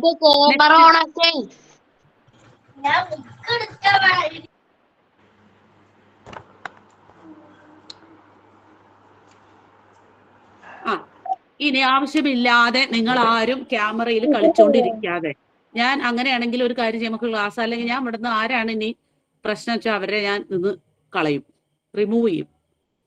ഓക്കെ, നിങ്ങൾ ആവശ്യമുള്ള കാര്യങ്ങൾ മാത്രം സംസാരിക്കൂ. ഓക്കെ, നെക്സ്റ്റ് പറയട്ടെ അടുത്തത്. അപ്പൊ ഞാൻ തൽക്കാലം ഇവിടെ നിർത്തുകയാണ്. നമ്മുടെ ഏകദേശം കുറെ പോയറ്റിക് ഡിവൈസ് നമ്മൾ പരിചയപ്പെട്ടു. നമ്മൾ പരിചയപ്പെട്ടത് എന്തൊക്കെ വെച്ചാൽ number of poetic devices are there. First one is simile, metaphor, alliteration, rhyming word, rhyming scheme, hyperbole, oxymoron, metaphor, refrain, personification, internal rhyme, imagery, etc. Okay. Oxymoron. ഇനി നിങ്ങളോട് ഒരു കാര്യം ഞാൻ പറയാം. ഇനി നിങ്ങൾക്ക് കൂടുതൽ ക്ലാരിഫിക്കേഷൻ വേണമെങ്കിൽ, കൂടുതലായിട്ട് നിങ്ങൾക്ക് അറിയണമെന്നുണ്ടെങ്കിൽ, ഇത് ക്ലാസ് കഴിഞ്ഞാൽ നിങ്ങൾക്ക് ഒരു ഓപ്പൺ ക്ലാസ് വേണമെങ്കിൽ പറഞ്ഞാൽ ഞാൻ നിങ്ങൾക്ക് എപ്പോഴെങ്കിലും വന്നിട്ട് നേരിട്ട് എടുത്തു തരാം. ഇപ്പൊ നമുക്ക് ഒരു അവലോകനം നടത്താം. ഓക്കെ, ഇപ്പൊ സമയം എത്രയായി വിചാരം? 8 മണിയാവാറായി. അടുത്തതിലേക്ക് പോട്ടെ. അപ്പൊ ഇത്രയൊക്കെയാണ് നിങ്ങളുടെ ഫസ്റ്റ് സെഷനിലുള്ളത്. ഇനി അടുത്തത് നിങ്ങൾക്ക് ഗ്രാമാറ്റിക് പാർട്ടാണ്. അപ്പൊ ഗ്രാമർ എന്ന് പറയുന്നത് വളരെ വിശാലമായ ഒന്നാണ്. എന്നാലും നിങ്ങൾക്ക് 2 കാര്യങ്ങൾ അറിഞ്ഞു കഴിഞ്ഞാൽ നിങ്ങൾക്ക് ഗ്രാമർ സുഖമായി ചെയ്യാൻ പറ്റും. ഈ ഗ്രാമർ സുഖമായി ചെയ്യാൻ പറ്റുക എങ്ങനെയാണെന്ന് വെച്ചാൽ, നിങ്ങൾക്ക് ഒരു സെന്റൻസ് ഇംഗ്ലീഷിൽ തന്നു കഴിഞ്ഞാൽ സബ്ജക്റ്റ് എന്താ, വെർബ് എന്താ, അത് ഏത് ടെൻസാന്ന് അറിഞ്ഞു കഴിഞ്ഞാൽ നിങ്ങൾക്ക് സുഖമായിട്ട് ഗ്രാമർ പാർട്ട് ചെയ്യാൻ പറ്റും. സബ്ജക്റ്റും വെർബും. എന്നാൽ എല്ലാവരും നോട്ട്ബുക്ക് എടുത്തോ. ഞാൻ പറയുന്ന 2 സെന്റൻസ് നിങ്ങൾ നോട്ട്ബുക്കിൽ എഴുതണം. അത് എല്ലാ ഗ്രാമറിനും ആവശ്യം ഉള്ളതാണ്. First one is I wrote a letter. I wrote a letter. WROTE. I wrote a letter. Okay, എഴുതിയോ? Okay. Okay. അടുത്ത sentence. She writes a letter. She writes a letter. WRITES. She writes a letter. എഴുതിയോ?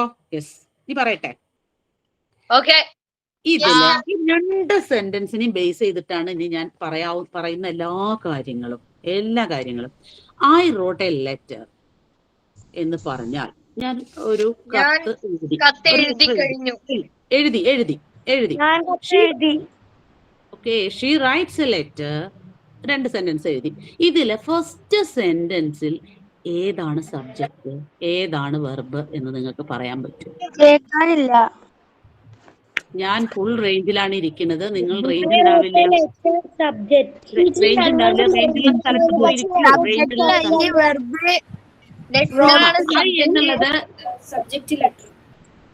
I എന്നുള്ളത് subject, rote എന്നുള്ളത് verb. മനസ്സിലായി കഴിഞ്ഞു. അടുത്ത സെന്റൻസിൽ she എന്നുള്ളത് subject, rights എന്നുള്ളത് വെർബ്. നിങ്ങൾക്ക് എല്ലാവർക്കും മനസ്സിലായിട്ടുണ്ടാവും. ഓക്കെ, ഇത് 2നും ബേസ് ചെയ്താണ് ഇനി ഞാൻ പഠിപ്പിക്കാൻ പോണ എല്ലാ കാര്യങ്ങളും. ഇത് 2ഉം മനസ്സിലായാൽ നിങ്ങൾക്ക് പഠിക്കാൻ ഏറ്റവും എളുപ്പമുള്ള ഒന്നാണ് ക്വസ്റ്റ്യൻ ടാഗ്. ക്വസ്റ്റ്യൻ ടാഗിന് ഒരു പ്രത്യേകത ഉള്ളത്, ഒരു സെന്റൻസ് കണ്ടാൽ ഇത് പോസിറ്റീവ് ആണോ സെന്റൻസ്, നെഗറ്റീവ് ആണോ എന്ന് എങ്ങനെ മനസ്സിലാവും? പോസിറ്റീവ് സെന്റൻസ് ആണെങ്കിൽ സാധാരണ അതിൽ നെഗറ്റീവായ ഒരു വാക്കും ഉണ്ടാവില്ല. അപ്പൊ നെഗറ്റീവായ വാക്കുകൾ എന്തൊക്കെയാണ്? നോ എന്നുള്ളത് നെഗറ്റീവാണ്, നോട്ട് എന്നുള്ളത് നെഗറ്റീവാണ്. അപ്പൊ സെന്റൻസ് പൊതുവെ പോസിറ്റീവ് സെന്റൻസും ഉണ്ട്, നെഗറ്റീവ് സെന്റൻസും ഉണ്ട്. In negative sentence many negative words can be included. That negative words are no എന്നുള്ളത് നെഗറ്റീവ് വേർഡാണ്, നോട്ട് എന്നുള്ളത് നെഗറ്റീവ് വേർഡാണ്. പെട്ടെന്ന് കണ്ടാൽ തിരിച്ചറിയാത്ത ധാരാളം വാക്കുകൾ നെഗറ്റീവ് വേർഡ്സ് ഉണ്ട്. പെട്ടെന്ന് കണ്ടാൽ തിരിച്ചറിയാത്തത്. Rarely scarcely, few, little. കേട്ടിട്ടുണ്ടോ നിങ്ങള്? കേട്ടിട്ടുണ്ടോ? ഇതൊക്കെ നെഗറ്റീവ് വേർഡ്സ് ആണ്. അപ്പൊ ഈ നെഗറ്റീവ് വേർഡ്സ് ഏതൊക്കെയാണ് നിങ്ങൾ never, hardly, scarcely, rarely, seldom. Hello, കേൾക്കുന്നുണ്ടോ? Nowhere, nobody, neither, nor, none. ഇതൊക്കെ നെഗറ്റീവ് സെന്റൻസുകളാണ്. ഇതൊക്കെ നെഗറ്റീവ് വേർഡ്സ് ആണ്. നോർമലി നെഗറ്റീവ് സെന്റൻസിൽ ഈ വേർഡുകളൊക്കെ കാണാൻ പറ്റും. ഈ വേർഡുകളിൽ ഏതെങ്കിലും ഉണ്ടെങ്കിൽ ആ സെന്റൻസ് നെഗറ്റീവ് ആണെന്ന് അർത്ഥം. അപ്പോ ഞാൻ പറയുന്നത് ക്വസ്റ്റ്യൻ ടാഗിനെ പറ്റിയാണ്. ക്വസ്റ്റ്യൻ ടാഗ് എന്ന് പറഞ്ഞാൽ ഒരു സെന്റൻസ് പറഞ്ഞിട്ട് അങ്ങനെയാണോ അങ്ങനെയല്ലേ എന്ന് നമ്മളൊരു ചോദ്യം ചോദിക്കില്ലേ? അയാള് പിന്നെ എന്റെ ടീച്ചറാണ്, അദ്ദേഹം എന്റെ ടീച്ചറാണ് അല്ലേ, ടീച്ചർ അല്ലേ, അല്ലെ ആണോ എന്ന് ചോദിക്കുന്ന ടീച്ചർ അല്ല, ആണോ എന്ന് ചോദിക്കുന്നത്.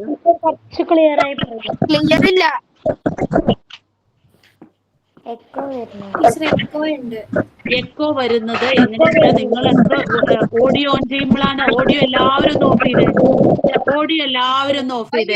അറ്റ് എ ടൈം ഒരാൾ മാത്രം സംസാരിക്കുക. അറ്റ് എ ടൈം ഒരാൾ മാത്രം സംസാരിച്ചാൽ my voice will be clear.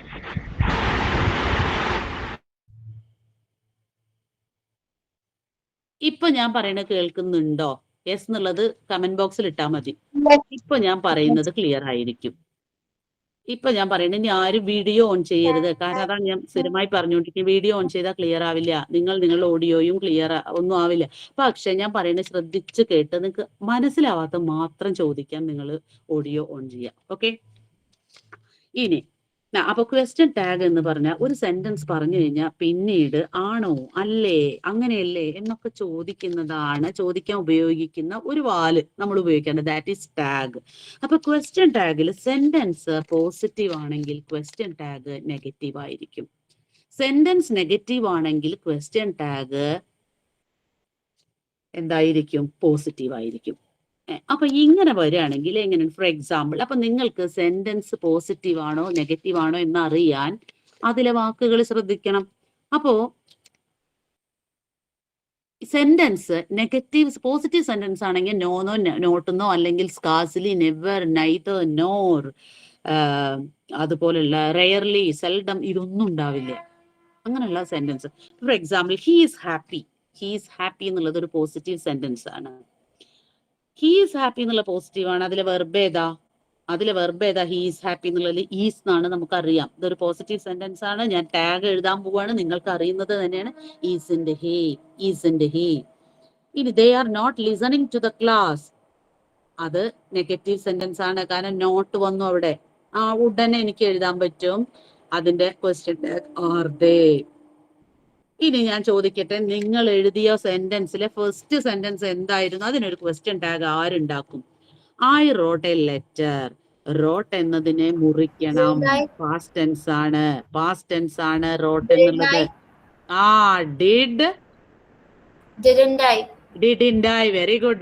Didn't I എന്നാണ്. കാരണം റോട്ടിനെ മുറിച്ച് ഡിഡും റൈറ്റും ആക്കി മാറ്റി. എന്നിട്ട് സെന്റൻസിന്റെ നെഗറ്റീവ് ആകെ ഡിഡ് പ്ലസ് നോട്ട്.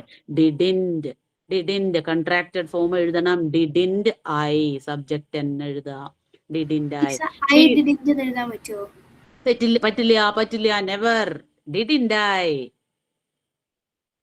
ആണോ എന്ന് ചോദിക്കുന്നതാണ് അതിന്റെ അർത്ഥം. Didn't I. She writes a letter. Second sentence നോക്കൂ. She writes a letter. റൈറ്റ്സിനെ മുറിക്കണം. Does plus right.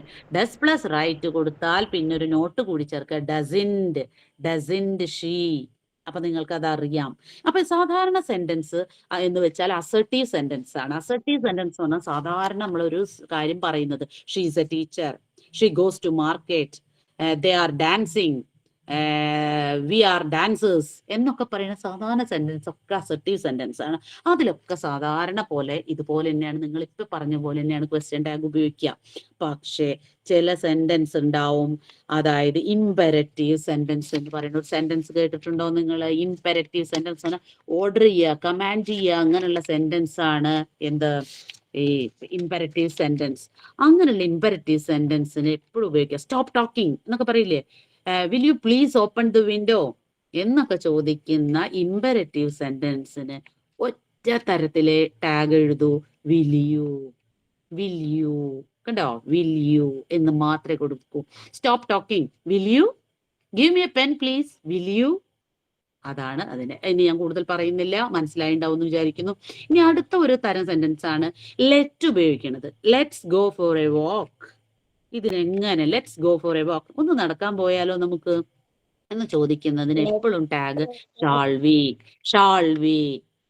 Shawl we എന്നാണ്. അപ്പൊ let's go for a walk, shall we. Let me go to a restaurant. Let me go, me ആവുമ്പോ shall we. അതിന് പോസിറ്റീവും നെഗറ്റീവും ഒന്നും നിങ്ങൾ നോക്കേണ്ട ആവശ്യമില്ല. ഷാൾ ഐ എന്നിങ്ങനെ കൊടുത്താൽ മതി. ഓക്കെ, ഇത്രയേ ടാഗിൽ ഇനി പറയാനുള്ളൂ. അപ്പൊ ടാഗിന് കൃത്യമായിട്ട് ഈ കാര്യങ്ങൾ പഠിച്ചു വെച്ചാൽ നിങ്ങൾക്ക് സുഖമായിട്ട് ടാഗ് എഴുതാം. അപ്പൊ ടാഗ് എപ്പോഴും ചോദിക്കുന്ന ഒന്നാണ്. അത് നിങ്ങൾ നന്നായിട്ട് പഠിച്ച് വെക്കുക.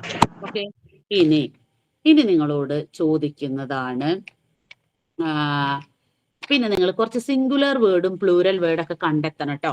Woman, women, tooth, teeth, foot, feet എന്നൊക്കെ പറയുന്ന ആ വേർഡ്സ് ഒക്കെ നിങ്ങൾ കുറച്ച് സിംഗുലറും പ്ലൂരലും നിങ്ങൾ ഓർത്ത് വെക്കണം. ഇതൊക്കെ നോട്ട് ചെയ്യൂട്ടോ. അതൊക്കെ നിങ്ങൾക്ക് ഇത് കഴിഞ്ഞിട്ട് റെഫർ ചെയ്ത് നിങ്ങളൊരു നോട്ട് ഉണ്ടാക്കി വെക്കണം. പിന്നെ ചോദിക്കുന്നത് ഒന്നാണ് ഫ്രേസൽ വെർബുകൾ. പൊതുവേ ചോദിക്കുന്ന ഒന്നാണ് ഫ്രേസൽ വെർബ്സ് ഇഷ്ടം പോലെ. കോൾ ഫോർ, അപ്പോ ഒരു പുതിയ പോസ്റ്റിന് കോൾ ഫോർ ചെയ്തിട്ടുണ്ട് അങ്ങനെയൊക്കെ പറയില്ലേ, കോൾ ഫോർ ചെയ്യുക. കോൾ ഓൺ എന്ന് പറഞ്ഞാൽ വിസിറ്റ് ആണ്.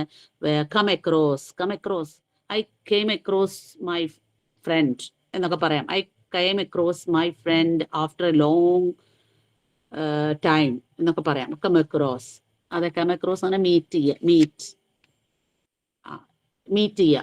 അതായത് ആക്സിഡന്റലി അല്ലെങ്കിൽ ബൈ ചാൻസ് മീറ്റിങ്ങിനെയാണ് നമ്മൾ കം അക്രോസ് എന്ന് പറയുക. അതുപോലെ get away, go on, get over, give up, make out, take off, take down, break out, bring out. ഇതൊക്കെ ഫ്രേസൽ വെർബ്സ് ആണ്.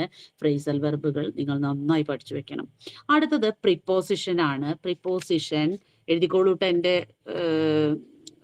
കൂടെ എഴുതിക്കോളൂ. പ്രിപ്പോസിഷനില് at, in, between, among, above, over, beneath, by, to, from, of ഇതൊക്കെയാണ്. Class മടുത്തോ? എന്താ വേണ്ട? നാളെ മതി?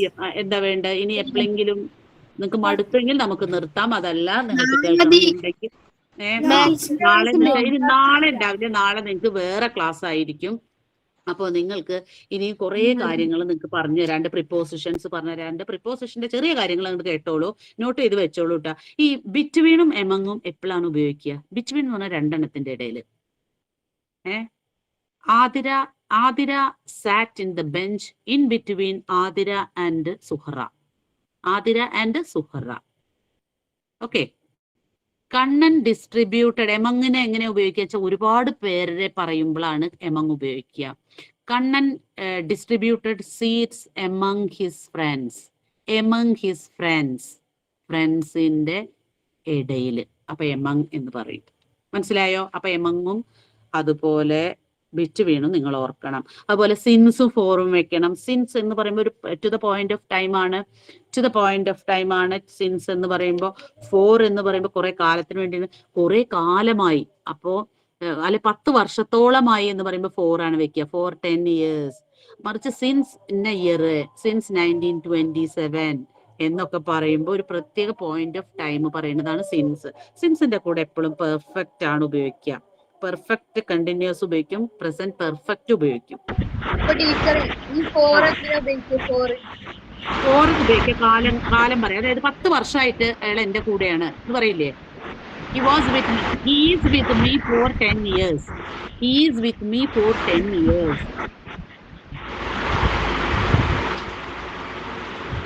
They have been living in Mumbai for 10 years, for 5 years, for some years. Okay. 4 എന്ന് പറഞ്ഞാൽ കുറെ കാലത്തിന് പറയും. ഇനി അപ്പൊ സിൻസും ഫോറും അങ്ങനെ നന്നായിട്ട് അതൊന്ന് നോട്ട് ചെയ്ത് വെക്കണം നിങ്ങൾ. ഇനി പറഞ്ഞു കഴിഞ്ഞു. ഇനി ഇഫ് ക്ലോസ് ഉണ്ട്. ഇഫ് ക്ലോസ് കൂടി പറയുമ്പോ നിങ്ങൾക്ക് ബോറടിക്കും. ഞാൻ ഒന്ന് പറയട്ടെ. ഇഫ് ക്ലോസിൽ 3 കാര്യം പഠിക്കാനുണ്ട്. ഇഫ് ക്ലോസിൽ ചോദിക്കൂ. ഇപ്പൊ പറഞ്ഞത് ഫുള്ള് പ്രിപ്പോസിഷൻസ് ആണോ? പ്രിപ്പോസിഷൻസ് ആണ് പറഞ്ഞത്. സിൻസും ഫോറും കൂടി ഞാനൊന്ന് അതിൽ ആഡ് ചെയ്തു. മുഴുവൻ പറയാൻ സമയമില്ല കേട്ടോ. ഓൺ എന്നൊക്കെ പറയുമ്പോ ഓൺ, ആ പ്രിപ്പോസിഷനിൽ ഓൺ എന്നൊക്കെ പറയുമ്പോൾ ഡേ ഒക്കെയാണ്, ഓൺ മൺഡേ ഓൺ. മറിച്ച് ഇയർ ഒക്കെയാണ് പറയണതെങ്കിൽ ഇൻ 1967, ഇൻ 1498 എന്നൊക്കെ പറയില്ലേ, അപ്പോഴാണ് ഇൻ പറയുക. ഇൻ വർഷങ്ങളെയൊക്കെ പറയാൻ ഉപയോഗിക്കും. വേറെ ധാരാളം കാര്യങ്ങൾ പറയൂ കേട്ടോ, ഞാനൊന്ന് ജസ്റ്റ് പോയിന്റ് ഔട്ട് ചെയ്തേ ഉള്ളൂ. മൺഡേ, ട്യൂസ്ഡേ, വെനസ്ഡേ എന്നൊക്കെ പറയുമ്പോൾ ഓൺ ഉപയോഗിച്ചാൽ മതി. ഓക്കെ, പ്രിപ്പോസിഷൻ ഇനി ഇഷ്ടം പോലെ ഉണ്ട്. പിന്നെ ചില കാര്യങ്ങളില് നമ്മൾ ചില വാക്കുകളുടെ കൂടെ ചില ഫ്രേസ് ഉപയോഗിക്കും. For example suffer, I have been suffering. Suffer എന്ന വാക്ക് ഫ്രം ആണ് ഉപയോഗിക്കുക. I have been suffering from fever and cold. പനിയും ജലദോഷവും എനിക്ക് വല്ലാതെ അസുഖം ഉണ്ടാവണ ഇത് പറയില്ല, അപ്പൊ സഫറിന്റെ കൂടെ എപ്പോഴും ഫ്രമ്മേ ഉപയോഗിക്കണം. അങ്ങനെ ചില വാക്കുകളുണ്ട്. അതുപോലെ പ്രിഫർ എന്നുള്ള വേർഡ് ഉപയോഗിക്കുമ്പോൾ ഇല്ലേ, പ്രിഫർ ചെയ്യുക. ഞാൻ ചായയാണ് കാപ്പിയേക്കാൾ എനിക്ക് ഇഷ്ടം എന്ന് പറയുമ്പോൾ I prefer tea to coffee എന്ന് പറയും. ടു, പ്രിഫറിന്റെ കൂടെ എപ്പോഴും വരുന്നത് ടു ആയിരിക്കും, പ്രിഫർ. അതുപോലെ സീനിയർ, ജൂനിയർ, സുപ്പീരിയർ, ഇൻഫീരിയർ എന്നുള്ള വേർഡുകളിലെ ഒപ്പം ടു ആണ് വരിക. അതിൻ്റെ ഒപ്പം വെക്കുന്നത് ടു എന്നുള്ള പ്രിപ്പോസിഷൻ ആണ് വെക്കുക. അങ്ങനെ കുറച്ച് കാര്യങ്ങൾ ഇതിലുണ്ട്. കുറച്ചും കൂടി അധികം അത് പറഞ്ഞു തരാനുള്ള കാര്യങ്ങളും കൂടിയാണ്. അപ്പോൾ അത് നിങ്ങൾ നോട്ട് ചെയ്ത് വെക്കുക. ഇനി ഞാൻ ഇഫ് ക്ലോസിലേക്ക് പോവാണ്. ഇഫ് ക്ലോസിന്റെ 3 കാര്യം നിങ്ങൾ പഠിക്കാനുള്ളൂ. If he works hard, if എന്ന് പറഞ്ഞാൽ എങ്കിൽ എന്നാണ് അർത്ഥം. അത് നന്നായിട്ട് വർക്ക്സ്. അതിന്റെ സ്പെല്ലിംഗ് ഒന്ന് പറയോ? ഏതിന്റെ? ഇപ്പൊ ടീച്ചർ പറഞ്ഞു ക്ലോസ്. ഏത് ഇഫ് ക്ലോസോ? ഇഫ് ക്ലോസ് ആണെങ്കിൽ ഇഫ് എന്ന് പറഞ്ഞാൽ എങ്കിൽ. If he works hard he will win. ഞാൻ ആദ്യം എഴുതി തന്ന ഒരു സെന്റൻസ് നിങ്ങളൊന്ന് പറഞ്ഞില്ലേ? ഞാൻ പറഞ്ഞില്ല, ആ sentence I wrote a letter എന്ന് പറഞ്ഞില്ലേ? അതില് if I wrote a letter എന്നാണെങ്കിൽ, റോട്ട് എന്നുള്ള പാസ്റ്റ് ടെൻസ് ആണ്. If I wrote a letter, ഞാൻ ഒരു കത്ത് എഴുതുകയാണെങ്കിൽ അവൾ അത് വായിക്കുമായിരുന്നു അല്ലേ വരിക. അങ്ങനെയാണ് if I wrote a letter I would. Wrote എന്നുള്ള past tense and I would, he would read it. Okay, കിട്ടിയോ? He would read, he would ആണ് വരിക, വില്ലിന്റെ പാസ്റ്റ് ടെൻസ് വുഡ് ആണ് വരിക. മറിച്ച് if she writes a letter, if she writes എന്നുള്ളത് simple present ആണ്, പ്രസന്റ് ടെൻസ് ആണ് വരുന്നതെങ്കിൽ വിൽ തന്നെയാണ് ഉപയോഗിക്കുക, will. If she writes a letter he will read it. Okay. Now അടുത്തൊരു sentence. If I had written a letter,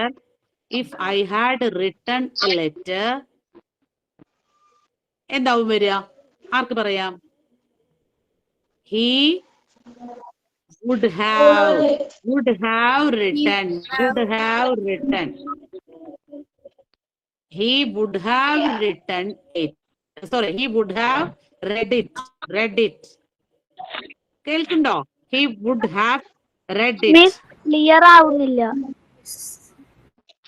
ഞാൻ full റേഞ്ചിലാണല്ലോ, നിങ്ങളാണല്ലോ ഞാൻ ഇവിടെ ഫുൾ റേഞ്ച്. അതെ, തീരെ ക്ലിയർ ഇല്ല. I am outside of my house, bro. എല്ലാവർക്കും അങ്ങനെയാണോ?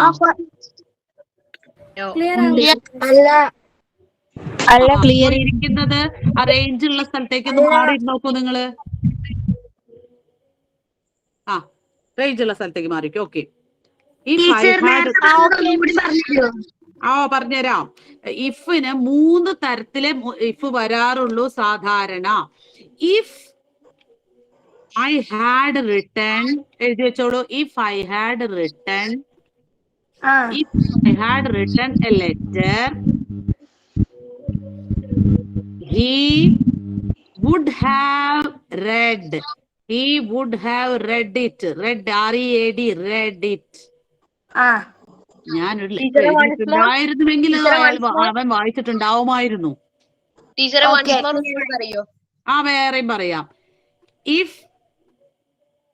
she writes a letter,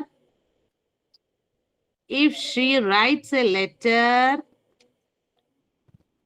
he will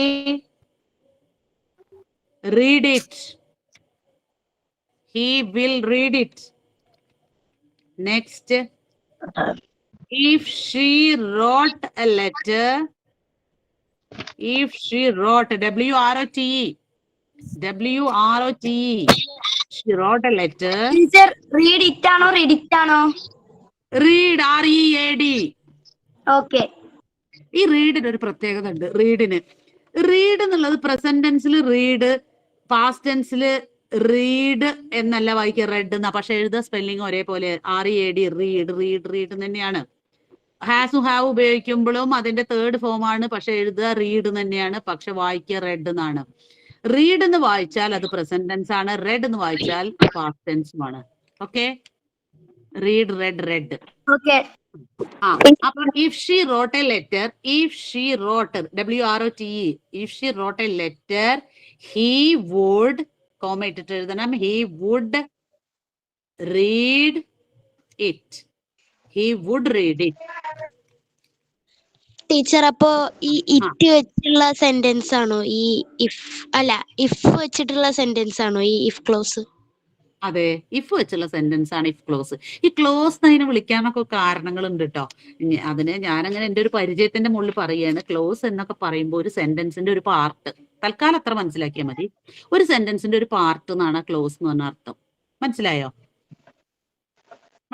അതായത് if I had return A letter എന്ന് പറയുമ്പോൾ അത് ഇഫ് വെച്ചിട്ടുള്ള ഒരു ക്ലോസ് ആണ്, ആ സെന്റൻസിന്റെ ഒരു പാർട്ടാണ്. ബാക്കിയുള്ള he would have read it എന്ന് ഞാൻ പറഞ്ഞില്ലേ, അതുകൂടി ഉൾപ്പെട്ടാലാണ് അതൊരു ഫുൾ സെന്റൻസ് ആവുക. പക്ഷേ ഇഫ് വെച്ചിട്ടുള്ള അതൊരു ക്ലോസ് മാത്രമാണ്. മനസ്സിലായോ? ഒരു സെന്റൻസിന്റെ ഒരു part. Okay, it's A part of A sentence.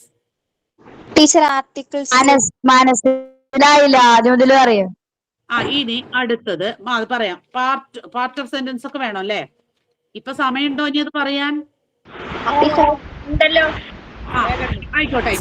ഞാൻ ഒന്നും കൂടി കുറച്ച് കാര്യങ്ങളുണ്ട്, കൂടുതൽ ഞാൻ ഒന്ന് പറയട്ടെ. അപ്പൊ ഇഫ് വരുമ്പോ ഹാഡ് വരികയാണെന്നുണ്ടെങ്കിൽ വുഡ് ഹാവ് പാസ്റ്റ് പാർട്ടിസിപ്പിൾ വരും.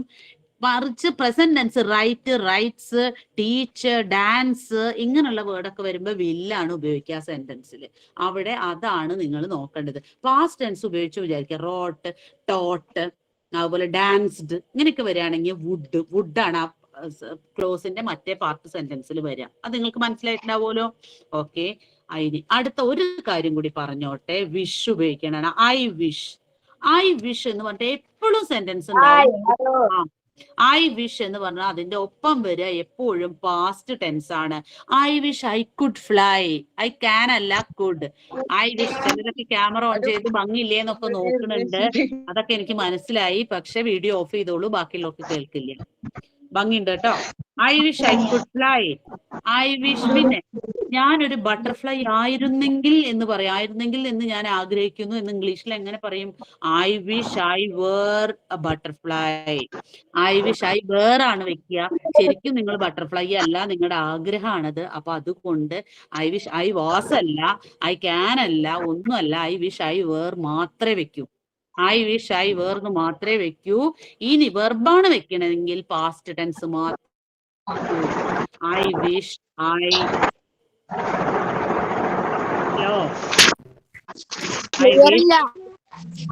അത് നിങ്ങൾ ഓഡിയോ ഓൺ ചെയ്തിട്ടാണ്. ആദിദേവ് ഓഡിയോ ഓഫ് ചെയ്യൂട്ടോ, അല്ലെങ്കിൽ ഞാൻ ഇപ്പൊ റിമൂവ് ചെയ്യും. I wish I could fly. I wish I were a butterfly. I wish I were a rainbow. I wish I were a bird. എഴുതിച്ചോളൂട്ടാ. I wish I were a bird. I wish I were a butterfly. I wish I were a butterfly. I wish I were a fish. I wish I were a flower. I wish I were matra amalla. I wish I were a flower. I wish I were an aeroplane. I wish I were a dolphin. I were a dolphin. I were a dolphin. Okay. I were a rainbow. I wish I were rainbow. Okay, മതി. ഇനി I wish എനിക്ക് പറക്കാൻ പറ്റിയിരുന്നെങ്കിൽ I wish I could fly. I wish I could swim. I wish I could dance. Teacher ഒരു doubt. I wish I could fly. ആ പറഞ്ഞോ, doubt Teacher, doubt. ചോദിക്കൂ. ആ I wish I were to be a butterfly എന്ന് പറയാൻ പറ്റുമോ? ഇല്ല. I wish I were a butterfly. Okay, I wish I were a butterfly. I wish I could sing. I wish I could sing. I wish I could dance. I wish I could eat shawarma. I wish I could eat shawarma. Fly. ആ okay. അത്ര മതി. നമുക്ക് ഇന്ന് I wish അവിടെ നിർത്തി. അടുത്ത ഞാൻ പറയട്ടെ, വെൻ ഉപയോഗിച്ച സെന്റൻസ് എപ്പോഴും പരീക്ഷയ്ക്ക് ചോദിക്കാറുള്ളതാണ്. അത് നിങ്ങൾ ഓർത്ത് വെക്കുക. വെൻ ഉപയോഗിക്കുമ്പോ എന്താ പറയുക, when I reach cinema hall. ഞാനൊരു സിനിമ, നൗഷാദ് എന്ന അക്കൗണ്ട് ഒന്ന് ഓഫ് ചെയ്യൂട്ടാ. അത് ഐ വിഷ് അല്ല, വെൻ എന്ന് ഉപയോഗിക്കുന്ന സെന്റൻസ് എപ്പോഴും ചോദിക്കാറുണ്ട്. സാധാരണ ചിലപ്പോൾ ടീച്ചേഴ്സ് എടുത്ത് എത്തിക്കൊള്ളണമെന്നില്ല, അതുകൊണ്ട് ഞാൻ വേഗം പറഞ്ഞു പോവാം. When I reached A cinema hall, ഞാനൊരു സിനിമ ഹാളിൽ എത്തിയപ്പോൾ the film had begun, film തുടങ്ങി കഴിഞ്ഞിട്ടുണ്ടായിരുന്നു. അപ്പൊ വെൻ ഉപയോഗിച്ച ആ ഭാഗത്ത് വെൻ ഐ റീച്ച്ഡ്, ഞാൻ എത്തിയപ്പോൾ, അടുത്ത ഭാഗം സെന്റൻസിന്റെ വരിക ഹാഡ് ഉപയോഗിക്കും. Had begun. When I reached the railway station, the train had started. കണ്ടോ, had past tense, past participle ആണ് വരിക. had ഉറപ്പായിട്ടും വരും. അപ്പൊ ആദ്യം സംഭവിച്ചത് സിമ്പിൾ പാസ്റ്റിലും, പിന്നെ ആദ്യം വെന്നിന്റെ കൂടെ ഉള്ളത് സിമ്പിൾ പാസ്റ്റ് ആവുമ്പോൾ പറയാമോ? പക്ഷെ എനിക്ക് ഡിസ്റ്റർബ് ആവുണ്ട്. ആരോ ഒരാള് ഓഡിയോ ഓൺ ചെയ്ത് വെച്ചിട്ടുണ്ട്. ഒന്നുകൂടി പറയാം. വെൻ ഉപയോഗിക്കുമ്പോൾ, വെൻ എന്ന് പറഞ്ഞിട്ട് ഒരു സംഭവം നിങ്ങളോട് പറയുകയാണെങ്കിൽ അതിൽ ഉപയോഗിക്കുന്ന ടെൻസ് എപ്പോഴും പരീക്ഷയ്ക്ക് ചോദിക്കാറുണ്ട്. അതിലൊന്നാണ് when I reached the railway station. എഴുതി വെച്ചോളൂ. When I reached the railway station, railway station എത്തിയപ്പോഴേക്കും the train had started. Train had started എത്തിയിരുന്നു. ഹാഡ് എന്ന് പറഞ്ഞാല് ഹാഡ് സ്റ്റാർട്ട് ചെയ്തിട്ടുണ്ടായിരുന്നു. അപ്പോ ആദ്യം സംഭവിച്ചത് കാര്യത്തിന്റെ കൂടെ ഹാഡ് എപ്പോഴും ചേർക്കും. ഹാഡും പാസ്റ്റ് പാർട്ടിസിപ്പിളും വെർബിന്റെ. When I entered the class, our teacher had begun the class.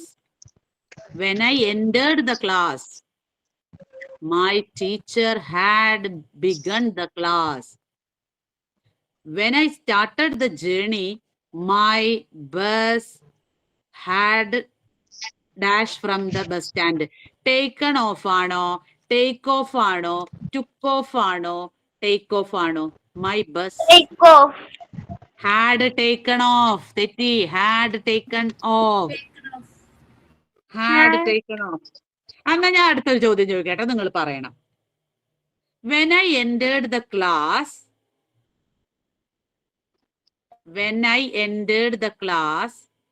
my teacher dash questioned me. ഞാൻ ക്ലാസ്സിൽ എത്തിയപ്പോഴേക്കും ടീച്ചർ എഴുതുണ്ടോ നിങ്ങള്? എന്നാലേ ഞാൻ പറയുന്നുള്ളൂ. എഴുതുന്നുണ്ട്. Okay, when I entered the class, എഴുതിയോ? എഴുതി. Our teacher dash the class. Our teacher dash the class. ഞാൻ ബ്രാക്കറ്റിൽ കുറച്ച് വാക്കുകൾ തരാം. ഡാഷ് ദ ക്ലാസ് ആണ്. ടീച്ചർ ഡാഷ് ഇട്ട ഭാഗത്ത് നിങ്ങൾ ഫില്ല് ചെയ്യണം. ഓക്കെ മിസ്, ഒന്നും കൂടി പറയുമോ? ക്ലിയർ ആയില്ല ഈ ലാസ്റ്റത്തത്. When I entered the class, okay, our teacher dash the class. okay miss. Class താല്പര്യമില്ലാത്തവര് പിന്നെ നിങ്ങളുടെ ഗൂഗിൾ മീറ്റ് ലീവ് ചെയ്തോളൂ കേട്ടോ. ഞാൻ ഇപ്പൊ നിർത്തും. ഓക്കെ, അപ്പൊ ഇത് വേണമെന്നുള്ളവർക്ക് ഞാൻ പറഞ്ഞു കൊടുക്കുന്നതാണ്. ഡാഷ് ദ ക്ലാസ് എഴുതിയില്ലേ? ബ്രാക്കറ്റിൽ ഞാൻ കുറച്ച് കാര്യങ്ങൾ തരാം. നിങ്ങൾ അത് ഏതാ കറക്റ്റ് എന്ന് എഴുതണം കേട്ടോ. Okay. Begun, BEGUN, begun, comma, had begun, comma, began, ഏതാ? begun, begun, begun, begun, had begun, began, had begun. ആർക്കില്ലല്ലോ? ഓക്കെ, ഒരു ചോദ്യം തരാട്ടോ, നിങ്ങൾ ഒറ്റയ്ക്ക് എഴുതണം. Correct, had begun. അടുത്ത ചോദ്യം തരാം, നിങ്ങൾ ഒറ്റയ്ക്ക് എഴുതണം. I wish I dash a film actor. I wish I dash a film actor.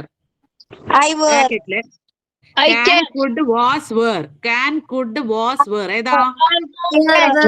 where. where. ഒരു സംശയമില്ല. Very good, very good, very good. ഇത് തന്നെയാണ്.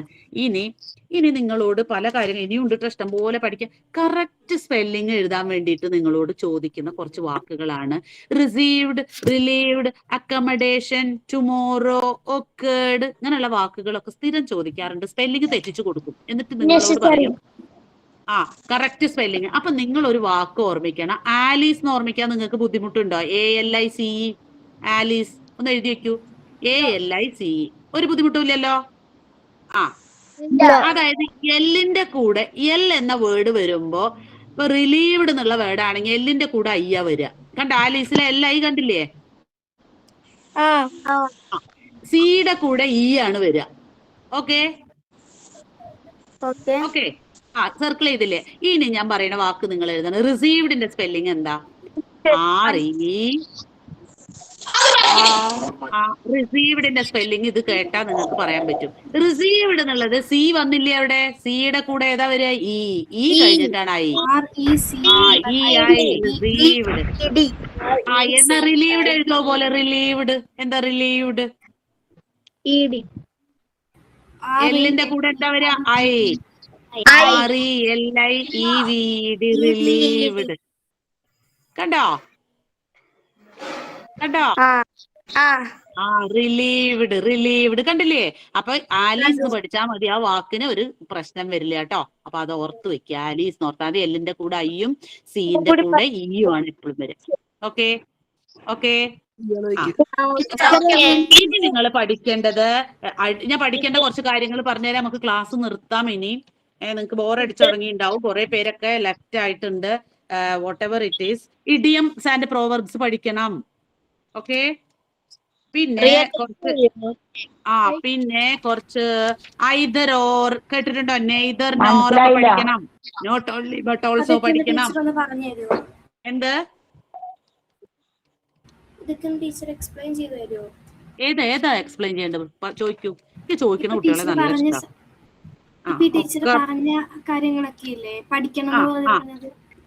ഒന്നുകൂടി പറയാം. Idioms, IDIOMS, idioms and proverbs. idioms and proverbs പഠിക്കണം. നൈദർ നോർ എന്ന് പറഞ്ഞുതരോ? Neither nor പറഞ്ഞുതരാം. Neither നോറും either ഓറും പഠിക്കണം. ഞാൻ കുറച്ച് ലിസ്റ്റ് അങ്ങോട്ട് തരാം നിങ്ങൾക്ക്. നിങ്ങൾക്ക് ഇതിൽ ഏതൊക്കെ അറിയേണ്ടതെന്ന് ചോദിച്ചോളൂ കേട്ടോ, ഞാൻ പറഞ്ഞുതരാം. ഐദർ ഓർ പഠിക്കണം. either or, EITHER, either or പോലെ തന്നെയാണ് neither നോറും പഠിക്കുക. neither nor, NEITHER, neither nor. Okay. ഇനി ഹാഡ് ബെറ്റർ. അയ്യോ, ഹാഡ് ബെറ്റർ ഞാൻ ഉറപ്പായും പറഞ്ഞുതരാം. അത് എപ്പോഴും ചോദിക്കാറുണ്ട്. ഹാഡ് ബെറ്റർ ഒന്നുമില്ലേലും മനസ്സിലാക്കാൻ ഹാഡ് ബെറ്റർ അതിന്റെ ഒപ്പം എഴുതി വെച്ചോളൂ കേട്ടോ. ഞാൻ പറയുന്ന സെന്റൻസ് എഴുതി വെച്ചാൽ മാത്രം മതി. അതിലൊരു ചെറിയ ക്ലൂ നിങ്ങൾ മനസ്സിലാക്കണം. ഹാഡ് ബെറ്റർ എന്ന് പറഞ്ഞ അർത്ഥം എന്താ അറിയോ? അങ്ങനെ ചെയ്യുന്നതായിരിക്കും നല്ലത് എന്ന് പറയില്ലേ നമ്മള്? അങ്ങനെ ചെയ്യുന്നതായിരിക്കും. അപ്പൊ നിങ്ങളുടെ ഒരു ഫ്രണ്ട് വന്ന് നിങ്ങളോട് പറയണേ എനിക്ക് നല്ല പനിയാണെന്ന് പറഞ്ഞാൽ നിങ്ങൾ പറയും ഒരു ഡോക്ടറെ കാണുന്നതായിരിക്കും നല്ലത് എന്ന് നിങ്ങൾ പറയില്ലേ? അങ്ങനെ പറയാൻ ഉപയോഗിക്കണാണ് ഹാഡ് ബെറ്റർ. അതൊന്ന് നോട്ട് ചെയ്ത് വെച്ചോളൂ. You had better consult a doctor എഴുതി വെക്കൂ. ഹാഡ് ബെറ്ററിന്റെ ഒപ്പം you had better consult a doctor. You had better കൺസൾട്ടിന്റെ സ്പെല്ലിംഗ് പറയാമോ? Consult CONSULT consult CONSULT consult a doctor. You had better consult a doctor. Understand? Okay. You had അടുത്തൊരു sentence കൂടി എഴുതിക്കോളൂ. You had better അടുത്തൊരു sentence Next sentence. You had better seek a job. Seek another job. Seek another. Seek S-E-E-K. S-E-E-K. Seek another job. വേറൊരു ജോലി അന്വേഷിക്കുന്നതായിരിക്കും നല്ലത്. അടുത്തത്. You had better teach English. You had better teach English. നിങ്ങൾ English പഠിപ്പിക്കുന്നതായിരിക്കും നല്ലത്. ഇതെന്തതിനൊരു technique ഞാൻ പറഞ്ഞുതരാം. Had better വന്നാൽ പിന്നീട് വരുന്ന വെർബ് ഉണ്ടല്ലോ, കൺസൾട്ട്, സീക്ക്, ടീച്ച്, അതൊക്കെ V1 ഫോം മാത്രമേ വരൂ. U had better, seek, teach, consult underline ചെയ്തിട്ടുള്ളൂ. യു ഹാഡ് ബെറ്റർ വന്നാൽ ഒപ്പം വരുന്ന വെർബ് എപ്പോഴും V1 ഫോമേ വരൂ. പറയൂ, ചോദിക്കൂ. ഓക്കെ, എന്താ വേണ്ട ചോദിക്കൂ. പറയൂ. You had better. എവിടെ എവിടെ മനസ്സിലാവാത്തത്? യു ഹാഡ് ബെറ്റർ കഴിഞ്ഞിട്ടുള്ളത്. യു ഹാഡ് ബെറ്റർ എന്ന് പറഞ്ഞു കഴിഞ്ഞതിന് ശേഷം V1 ഫോം മാത്രമേ ഉപയോഗിക്കൂ വെർബിന്റെ. ടീച്ച് എന്നുള്ളത് ടീച്ച്, കൺസൾട്ട്, സീക്ക്. കണ്ടില്ലേ ആ വേർഡ് കണ്ടില്ലേ? അതിന്റെ കൂടെ ഒന്നും ചേർന്നിട്ടില്ല. ടോട്ടല്ല, പിന്നെ ഹാസോ ഹാവോ ചേർന്നിട്ടില്ല. സീക്കിന്റെ ഒപ്പം സോട്ടല്ല വന്നിട്ടുള്ളത്. കൺസൾട്ട് കൺസൾട്ടഡ് അല്ല. വെറും V1 ഫോമേ വരും. അത് നിങ്ങൾ നന്നായി ഓർത്ത് വെക്കണം. ഹാഡ് ബെറ്റർ എപ്പോഴും ചോദിക്കാറുണ്ട്, വെന്ന് ചോദിക്കാറുണ്ട്.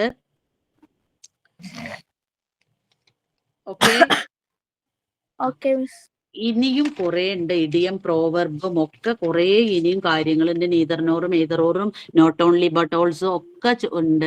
ഞാൻ വേറൊരു ക്ലാസ്, ഇനി നിങ്ങൾക്ക് ഇതുപോലെ ക്ലാസ് ആവശ്യമുണ്ടെന്നുണ്ടെങ്കിൽ നിങ്ങൾക്ക് ഓപ്പൺ ക്ലാസ് വേണമെങ്കിൽ അങ്ങനെ, അതല്ല ഇതുപോലെ ഗൂഗിൾ മീറ്റ് ആയിട്ട് നിങ്ങൾക്ക് ക്ലാസ് വേണമെങ്കിൽ സുധീർ മാഷെ അറിയിച്ചാൽ മതി. നിങ്ങൾ ആരെ വെച്ചാൽ അറിയിക്കുക, നിങ്ങൾക്ക് ക്ലാസ്സുകൾ ഞാൻ എടുത്തു തരാം.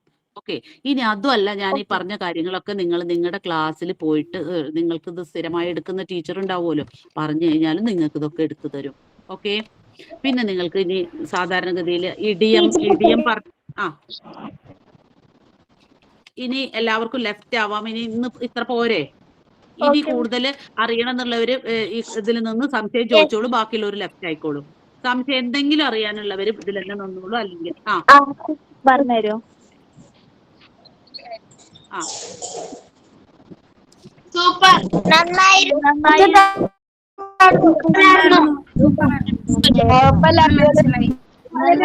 മനസ്സിലായി.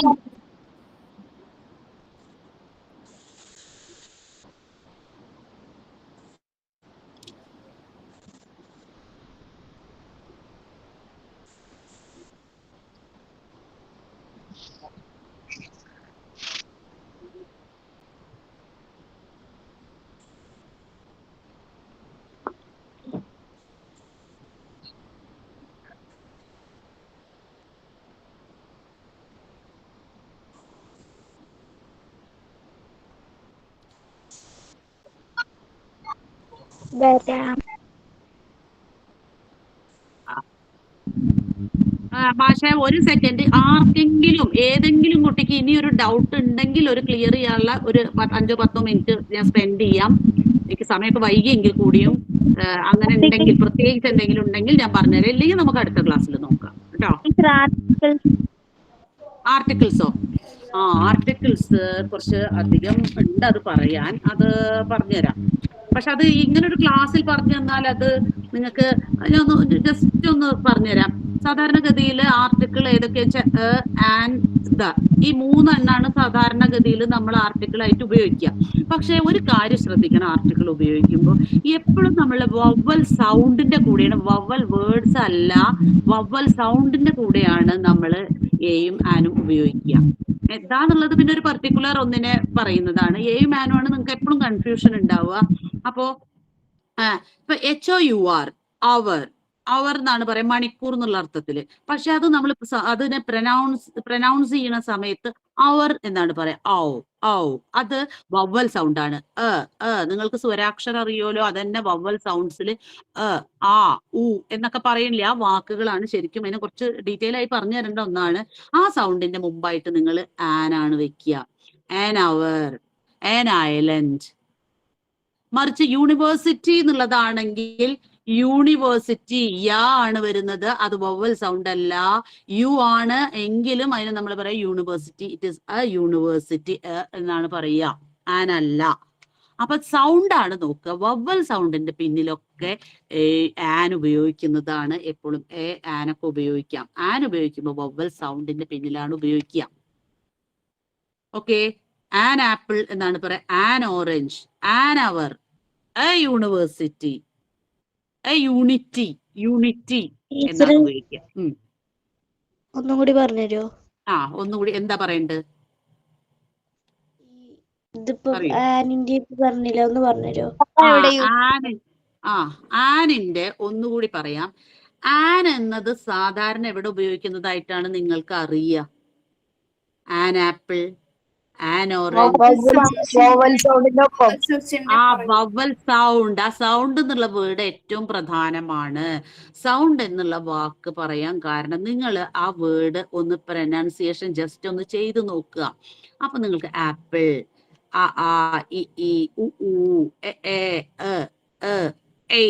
എങ്ങനെയൊക്കെ വരുന്നതാണല്ലോ ഈ വവ്വൽ സൗണ്ട്സ് വരുന്നത്. വവ്വൽ നിങ്ങൾ സ്വരാക്ഷരം പഠിച്ചിട്ടുണ്ടാവുമല്ലോ, അത് തന്നെയാണ് ഇംഗ്ലീഷിലും, ചെറിയ വ്യത്യാസങ്ങളേ ഉള്ളൂ.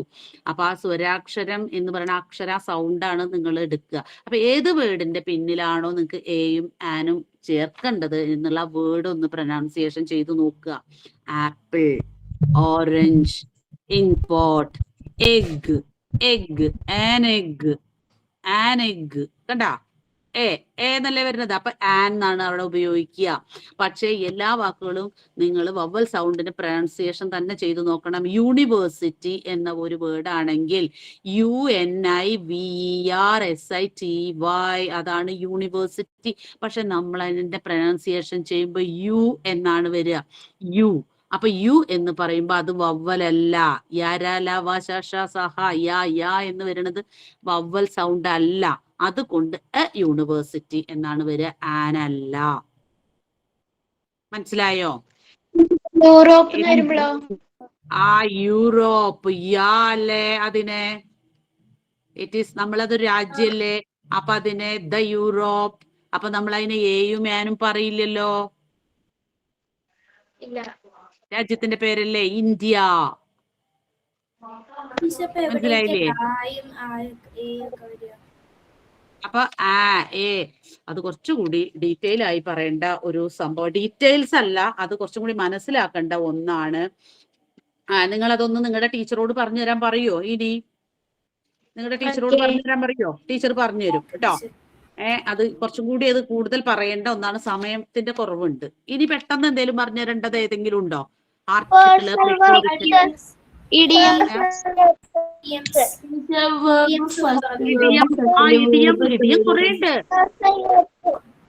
കുറേയുണ്ട്. ഹി കിക്ക്ഡ് ദ ബക്കറ്റ് എന്ന് പറഞ്ഞാൽ he kicked the bucket. Kicked the bucket എന്ന് പറഞ്ഞാൽ ഡയഡ് എന്നാണ് അർത്ഥം. അതുപോലെ പെട്ടെന്ന് ഇങ്ങനെയുള്ള കുറെ വാക്കുകള്.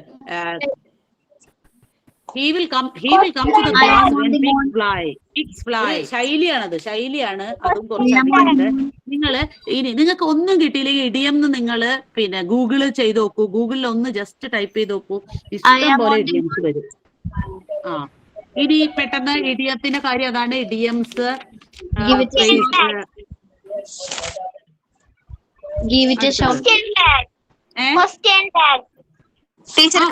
ഞാൻ പറഞ്ഞല്ലോ.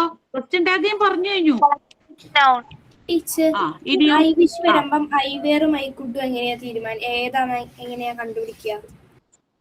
പറഞ്ഞുതരാം. ഐ വിഷ് അർത്ഥം തന്നെ നോക്ക്, മീനിങ് നോക്ക്. I wish dash A butterfly. അപ്പൊ I wish dash A butterfly എന്ന് പറയുമ്പോ പിന്നെ ഐ വിഷ് കഴിഞ്ഞാൽ വീണ്ടും ഐ ഇല്ലല്ലോ അവിടെ. I wish I were a butterfly, അതായത് ഒരു പൂമ്പാറ്റ ആയിരുന്നെങ്കിൽ. മറിച്ച് നൗണാണ്. ബട്ടർഫ്ലൈ എന്നുള്ളത് ഒരു നൗണല്ലേ, അത് വരുമ്പോ ഐ വേറാണ് വെക്കുക. നൗൺ വരുമ്പോ വേറാണ് വെക്കുക. വെർബാണ് വരുന്നെങ്കിലാണ് കുഡ് വെക്കുക.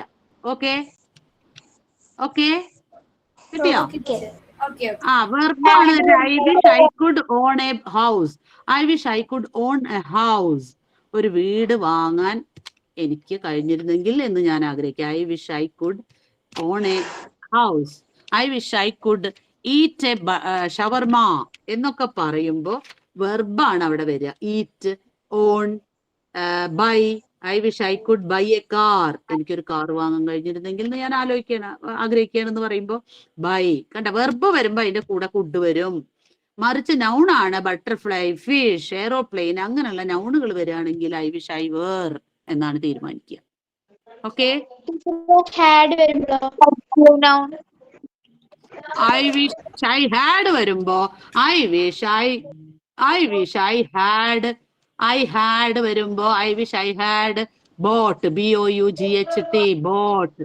I wish I had taught, I wish I had taught English. I wish I had given a gift to her. മനസ്സിലായോ? ഹാഡ് ആണ് വരുന്നതെങ്കിൽ ബോട്ട്, പിന്നെന്താ അതിന്റെ past participle third form I wish I had read that novel, I wish I had danced in the stage. Okay, had അങ്ങനെയാണ് വരിക. പറയും കേക്കാല്ല. Sorry, it is not audible. Louder please. Refrain metaphor. Refrain എന്ന് പറഞ്ഞാൽ repeat ചെയ്ത് വരിക. Re എന്ന് പറയുമ്പോൾ തന്നെ റിപ്പീറ്റ് എന്നാണ് അർത്ഥം. Repeating the line and phrase. ലൈനും ഫ്രേസും ഒക്കെ റിപ്പീറ്റ് ചെയ്ത് വരുന്നതിനെയാണ് പറയുക. ചില പോയത്തില് ഫസ്റ്റ് സ്റ്റാൻസയുടെ ലാസ്റ്റ് ലൈനായിട്ട് ഒരു ലൈൻ കൊടുത്തിട്ടുണ്ടാവും. അത് തന്നെ സെക്കൻഡ് സ്റ്റാൻസയിലും ലാസ്റ്റ് അവസാനം വരെ ആ ലൈൻ തന്നെ ഇങ്ങനെ റിപ്പീറ്റ് ചെയ്ത് വരും. Such a phrase or line is called, such a repetition is called refrain. Okay, എന്താ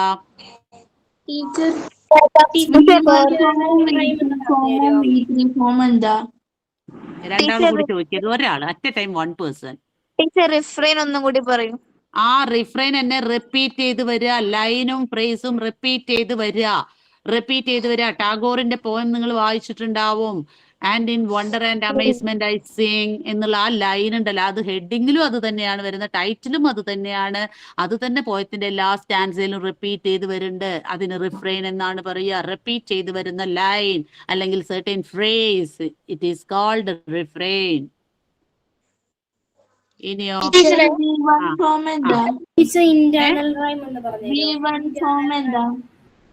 V1 ഫോം എന്ന് പറഞ്ഞാൽ എല്ലാ വെർബിനും, നല്ല ചോദ്യമാണ്, എല്ലാ വെർബിനും മൂന്ന് ടെൻസിലാണ് വെർബ് നിൽക്കുന്നത്.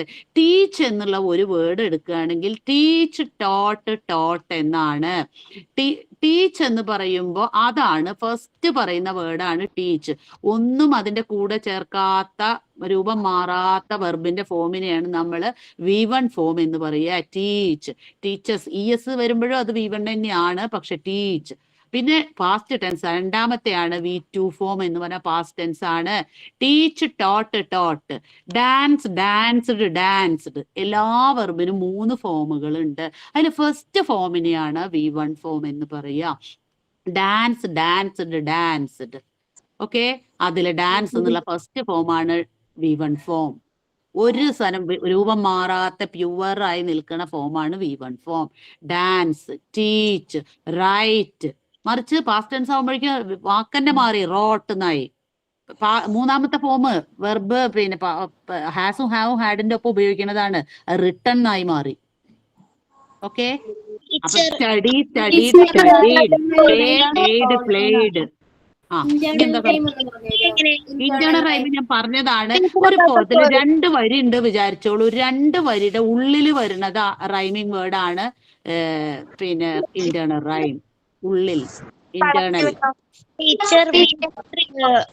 എന്താ V3 ഒരേതാണോ അത്? V3 അത് പറഞ്ഞുതരാം. എല്ലാ വെർബിനും 3 ഫോം ഉണ്ട്. V1, V2, V3 ഫോം ഉണ്ട്. V1 എന്ന് പറഞ്ഞപ്പോ ഒരു വെർബ് ഡാൻസ് എന്ന് എടുക്കുകയാണെങ്കിൽ ഡാൻസ്ഡ്. അതിൽ ഫസ്റ്റ് ഫോം ഡാൻസ് എന്നുള്ളതാണ് V1. V2 എന്ന് പറഞ്ഞാൽ ഡാൻസ് ചെയ്തു. പക്ഷെ V3 എന്ന് പറഞ്ഞാൽ എപ്പോഴും ഹാസ്, ഹാവ്, ഹാഡിന്റെ കൂടെ വരുന്ന വെർബാണ് V3 ഫോം. ഡാൻസ്ഡ് തന്നെയാണ്. ഇപ്പൊ റൈറ്റ് എന്നുള്ള ഒരു വേർഡ് ആണെങ്കിൽ അത് V1 ആണ്. റൈറ്റ്. റോട്ട് V2 ആണ്. റിട്ടൺ ഹാസും ഹാവും ഹാഡിന്റെയും കൂടെ ചേർക്കുന്നതാണ് റിട്ടൺ. ഓക്കെ, അപ്പൊ V1 ഫോം എന്ന് പറഞ്ഞാൽ ഫസ്റ്റ് ഫോം ആണ്, വെർബിന്റെ ഫസ്റ്റ് ഫോം. ടീച്ചർ മെറ്റഫോർ പറഞ്ഞു തരുമോ? ആ മെറ്റഫർ ഒക്കെ പറഞ്ഞു കഴിഞ്ഞാട്ടോ ഒരു തവണ ഒന്നുകൂടി പറയാം. മെറ്റഫർ എന്ന് പറഞ്ഞാൽ he is A lion, it is the flower is the kid is the baby is N Angel, the flower is A star എന്നൊക്കെ പറയുന്നതാണ് മെറ്റഫർ. ടീച്ചറെ, ആ repetition of the initial consonant sound in a poem is termed as per the refrain ആണോ? അല്ല അല്ല അല്ല, repeat ചെയ്യണ എന്താണ്? റെപ്പിറ്റേഷൻ ഓഫ് ഫ്രേസും ലൈനുമാണ്. ലൈനും ഫ്രേസും ആണ് റിഫ്രെയിൻ. റെപ്പിറ്റേഷൻ ഓഫ് കൺസോണന്റ് ആണെങ്കിൽ അല്ലിറ്ററേഷൻ വരുമല്ലോ. ടീച്ചർ, നമ്മളൊരു സെന്റൻസിനെ ഇമാജിൻ ചെയ്യുമ്പോ അതിനെന്തായിരുന്നു പറയുന്നത്? ഐ വിഷ്, അതല്ലേ ഉദ്ദേശിച്ചത്? Imaginary word I wish I വേറെ. നമുക്കൊരു പോയത്തിൽ ഒരു സെന്റൻസ് കിട്ടുമ്പോ അത് നമ്മൾ ഇമാജിൻ ചെയ്യില്ലേ, അത് വ്യൂ ചെയ്യണ പോലെ, അതിനെന്തായിരുന്നു പറയുക? Imagery, imagery, mental picture. ഇമേജറിയിലും ഹൈപ്പർബെല്ലിയിലും ഓരോ എക്സാമ്പിൾസ് അല്ലേ? ഹൈപ്പർബലി എന്ന് പറയുമ്പോ exaggerate. I have told you million times my dear എന്ന് പറയില്ലേ, ഞാൻ നിന്നോട് കുറേ തവണ പറയാന്നുള്ളതിന് മില്യൺ ടൈംസ്. സത്യത്തിൽ മില്യൺ ടൈം ഒന്നും നമ്മൾ പറഞ്ഞിട്ടുണ്ടാവില്ല, പക്ഷെ എന്നാലും പറയുമ്പോ മില്യൺ ടൈംസ് എന്ന് പറയും. My bag weighs a ton. ഒരു ടൺ ഉണ്ട് എന്റെ ബാഗ്. ശരിക്കും ഒരു ടൺ ഇല്ല, പക്ഷെ നമ്മളൊന്ന് കൂട്ടി പറയാ. That is hyperbole. Okay okay. അപ്പൊ ഇനി നമുക്ക് നിർത്താം. പറഞ്ഞോ. ഏതാ കളക്റ്റീവ് നൗൺ? കളക്റ്റീവ് നൗൺ പറഞ്ഞുതരാം. ഓ, ഞാൻ ക്ഷീണിതേട്ടോ. കളക്റ്റീവ് നൗണ് പറയുമ്പോ ആ പേരിൽ തന്നെ ഉണ്ട് അത്. പിന്നെ അതായത് നമ്മള് പിന്നെ ഒരു പ്രത്യേക കാര്യത്തിന് വേണ്ടിയിട്ട് നമ്മള് ഉപയോഗിക്കുന്ന ചില വാക്കുകളാണ്. ഗ്രൂപ്പായിട്ടാണ് നമ്മൾ അതിനെ പറയുക. ഗ്രൂപ്പായിട്ട് പറയുമ്പോൾ ഫോർ എക്സാമ്പിൾ, അപ്പൊ എല്ലാത്തിനും അങ്ങനെ പറയില്ല. അപ്പൊ മൂങ്ങകള്, ഔൾ, ഔൾ എന്ന് പറയുന്നില്ല, ഔളിന്റെ ഒരു ഗ്രൂപ്പിനെ നമ്മൾ ഗ്രൂപ്പ് ഓഫ് ഔൾസ് എന്ന് പറയുന്നതിനേക്കാൾ പാർലമെന്റ് ഓഫ് ഔൾസ് എന്നാണ് പറയുക. It's A parliament of owls. School of fishes. Okay, ഇനി എന്താ? ഇങ്ങനെ കുറെ ഉണ്ട്, ഞാൻ പെട്ടെന്ന് മനസ്സിൽ വരുന്ന സ്കൂൾ ഓഫ്. പിന്നെ ഇനി എന്താണ്? Bouquet of flowers, bouquet of flowers. Army of army. പിന്നെ പിന്നെ പെട്ടെന്ന് pack of wools, pack of wools. Bench of keys. Herd of cow. Herd of cow, അത് തന്നെ. Flock of sheeps, flock of sheeps. അപ്പൊ collective എന്ന് പറയുമ്പോ തന്നെ ഗ്രൂപ്പായിട്ട് ഒരു വാക്കിന് പറയാനുള്ളതാണ് ഇത്. ടീച്ചർ, അവളിന്റെ എന്തായിരുന്നു? Parliament of owls.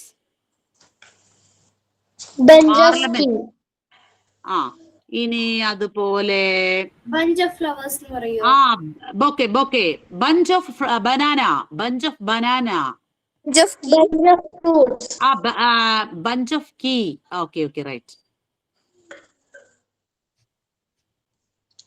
Bunch of fruit. Teacher, if close in the three types teacher പറഞ്ഞില്ലേ, I had written letter, would have read it. അതിന്റെ അകത്ത് ഓരോന്നും എങ്ങനെയാ റിട്ടണും റൈറ്റ്സും പിന്നെ വില്ലൊക്കെ എങ്ങനെയാ മാറി മാറി വരുന്നത്? അത് പറഞ്ഞുതരാം.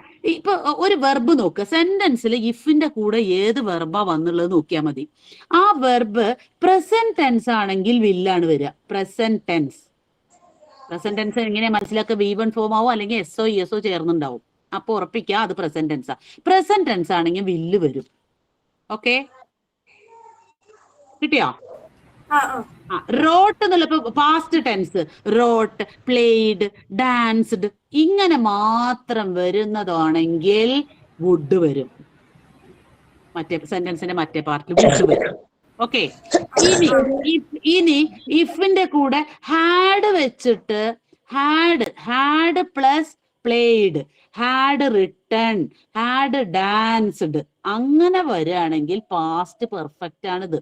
ഇങ്ങനെ വന്നാൽ വുഡ് ഹാവ് ആണ് വരിക. വുഡ് ഹാവ്, പിന്നെ ഒപ്പം പ്ലേഡ്, ഡാൻസ്ഡ്. വുഡ് ഹാവ് വന്നു കഴിഞ്ഞാൽ പ്ലേഡ്, ഡാൻസ്ഡ് ഒക്കെ ആവും. നിങ്ങളെ തെരിപ്പിക്കാൻ പറ്റിക്കാൻ ചിലപ്പോൾ would have play, would have dance എന്നൊക്കെ പറയുന്നത് തെറ്റാണ്. Would have played, would have danced, would have written എന്നാണ് വരിക.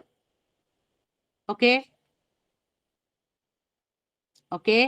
ഈ വുഡ് ചില സമയത്തൊക്കെ ക്യാനും വുഡൊക്കെ ആവും കേട്ടോ, പക്ഷെ ഒക്കെ തന്നെയാണ് കണക്ക്. Would have played.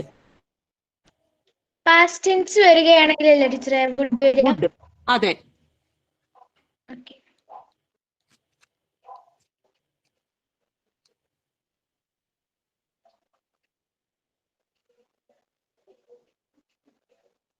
കിട്ടിയോ? ഇനി സംശയമൊന്നുമില്ലല്ലോ? ഇല്ല. നിർത്തട്ടെ? ഇനി നിർത്തട്ടെ? അപ്പൊ നമുക്ക് എല്ലാവർക്കും good night, sweet dream.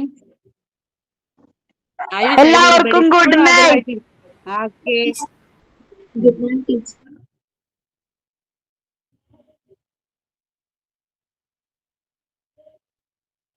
Okay, welcome. Thank you, teacher. നല്ല class. Thank you, teacher. Okay. Good night teacher. Okay sir. Okay, sir. Okay sir. എത്ര മണിക്കാണ് സാറേ? എല്ലാ ദിവസവും ഓരോ സബ്ജക്റ്റ് ഉണ്ടാവുമോ?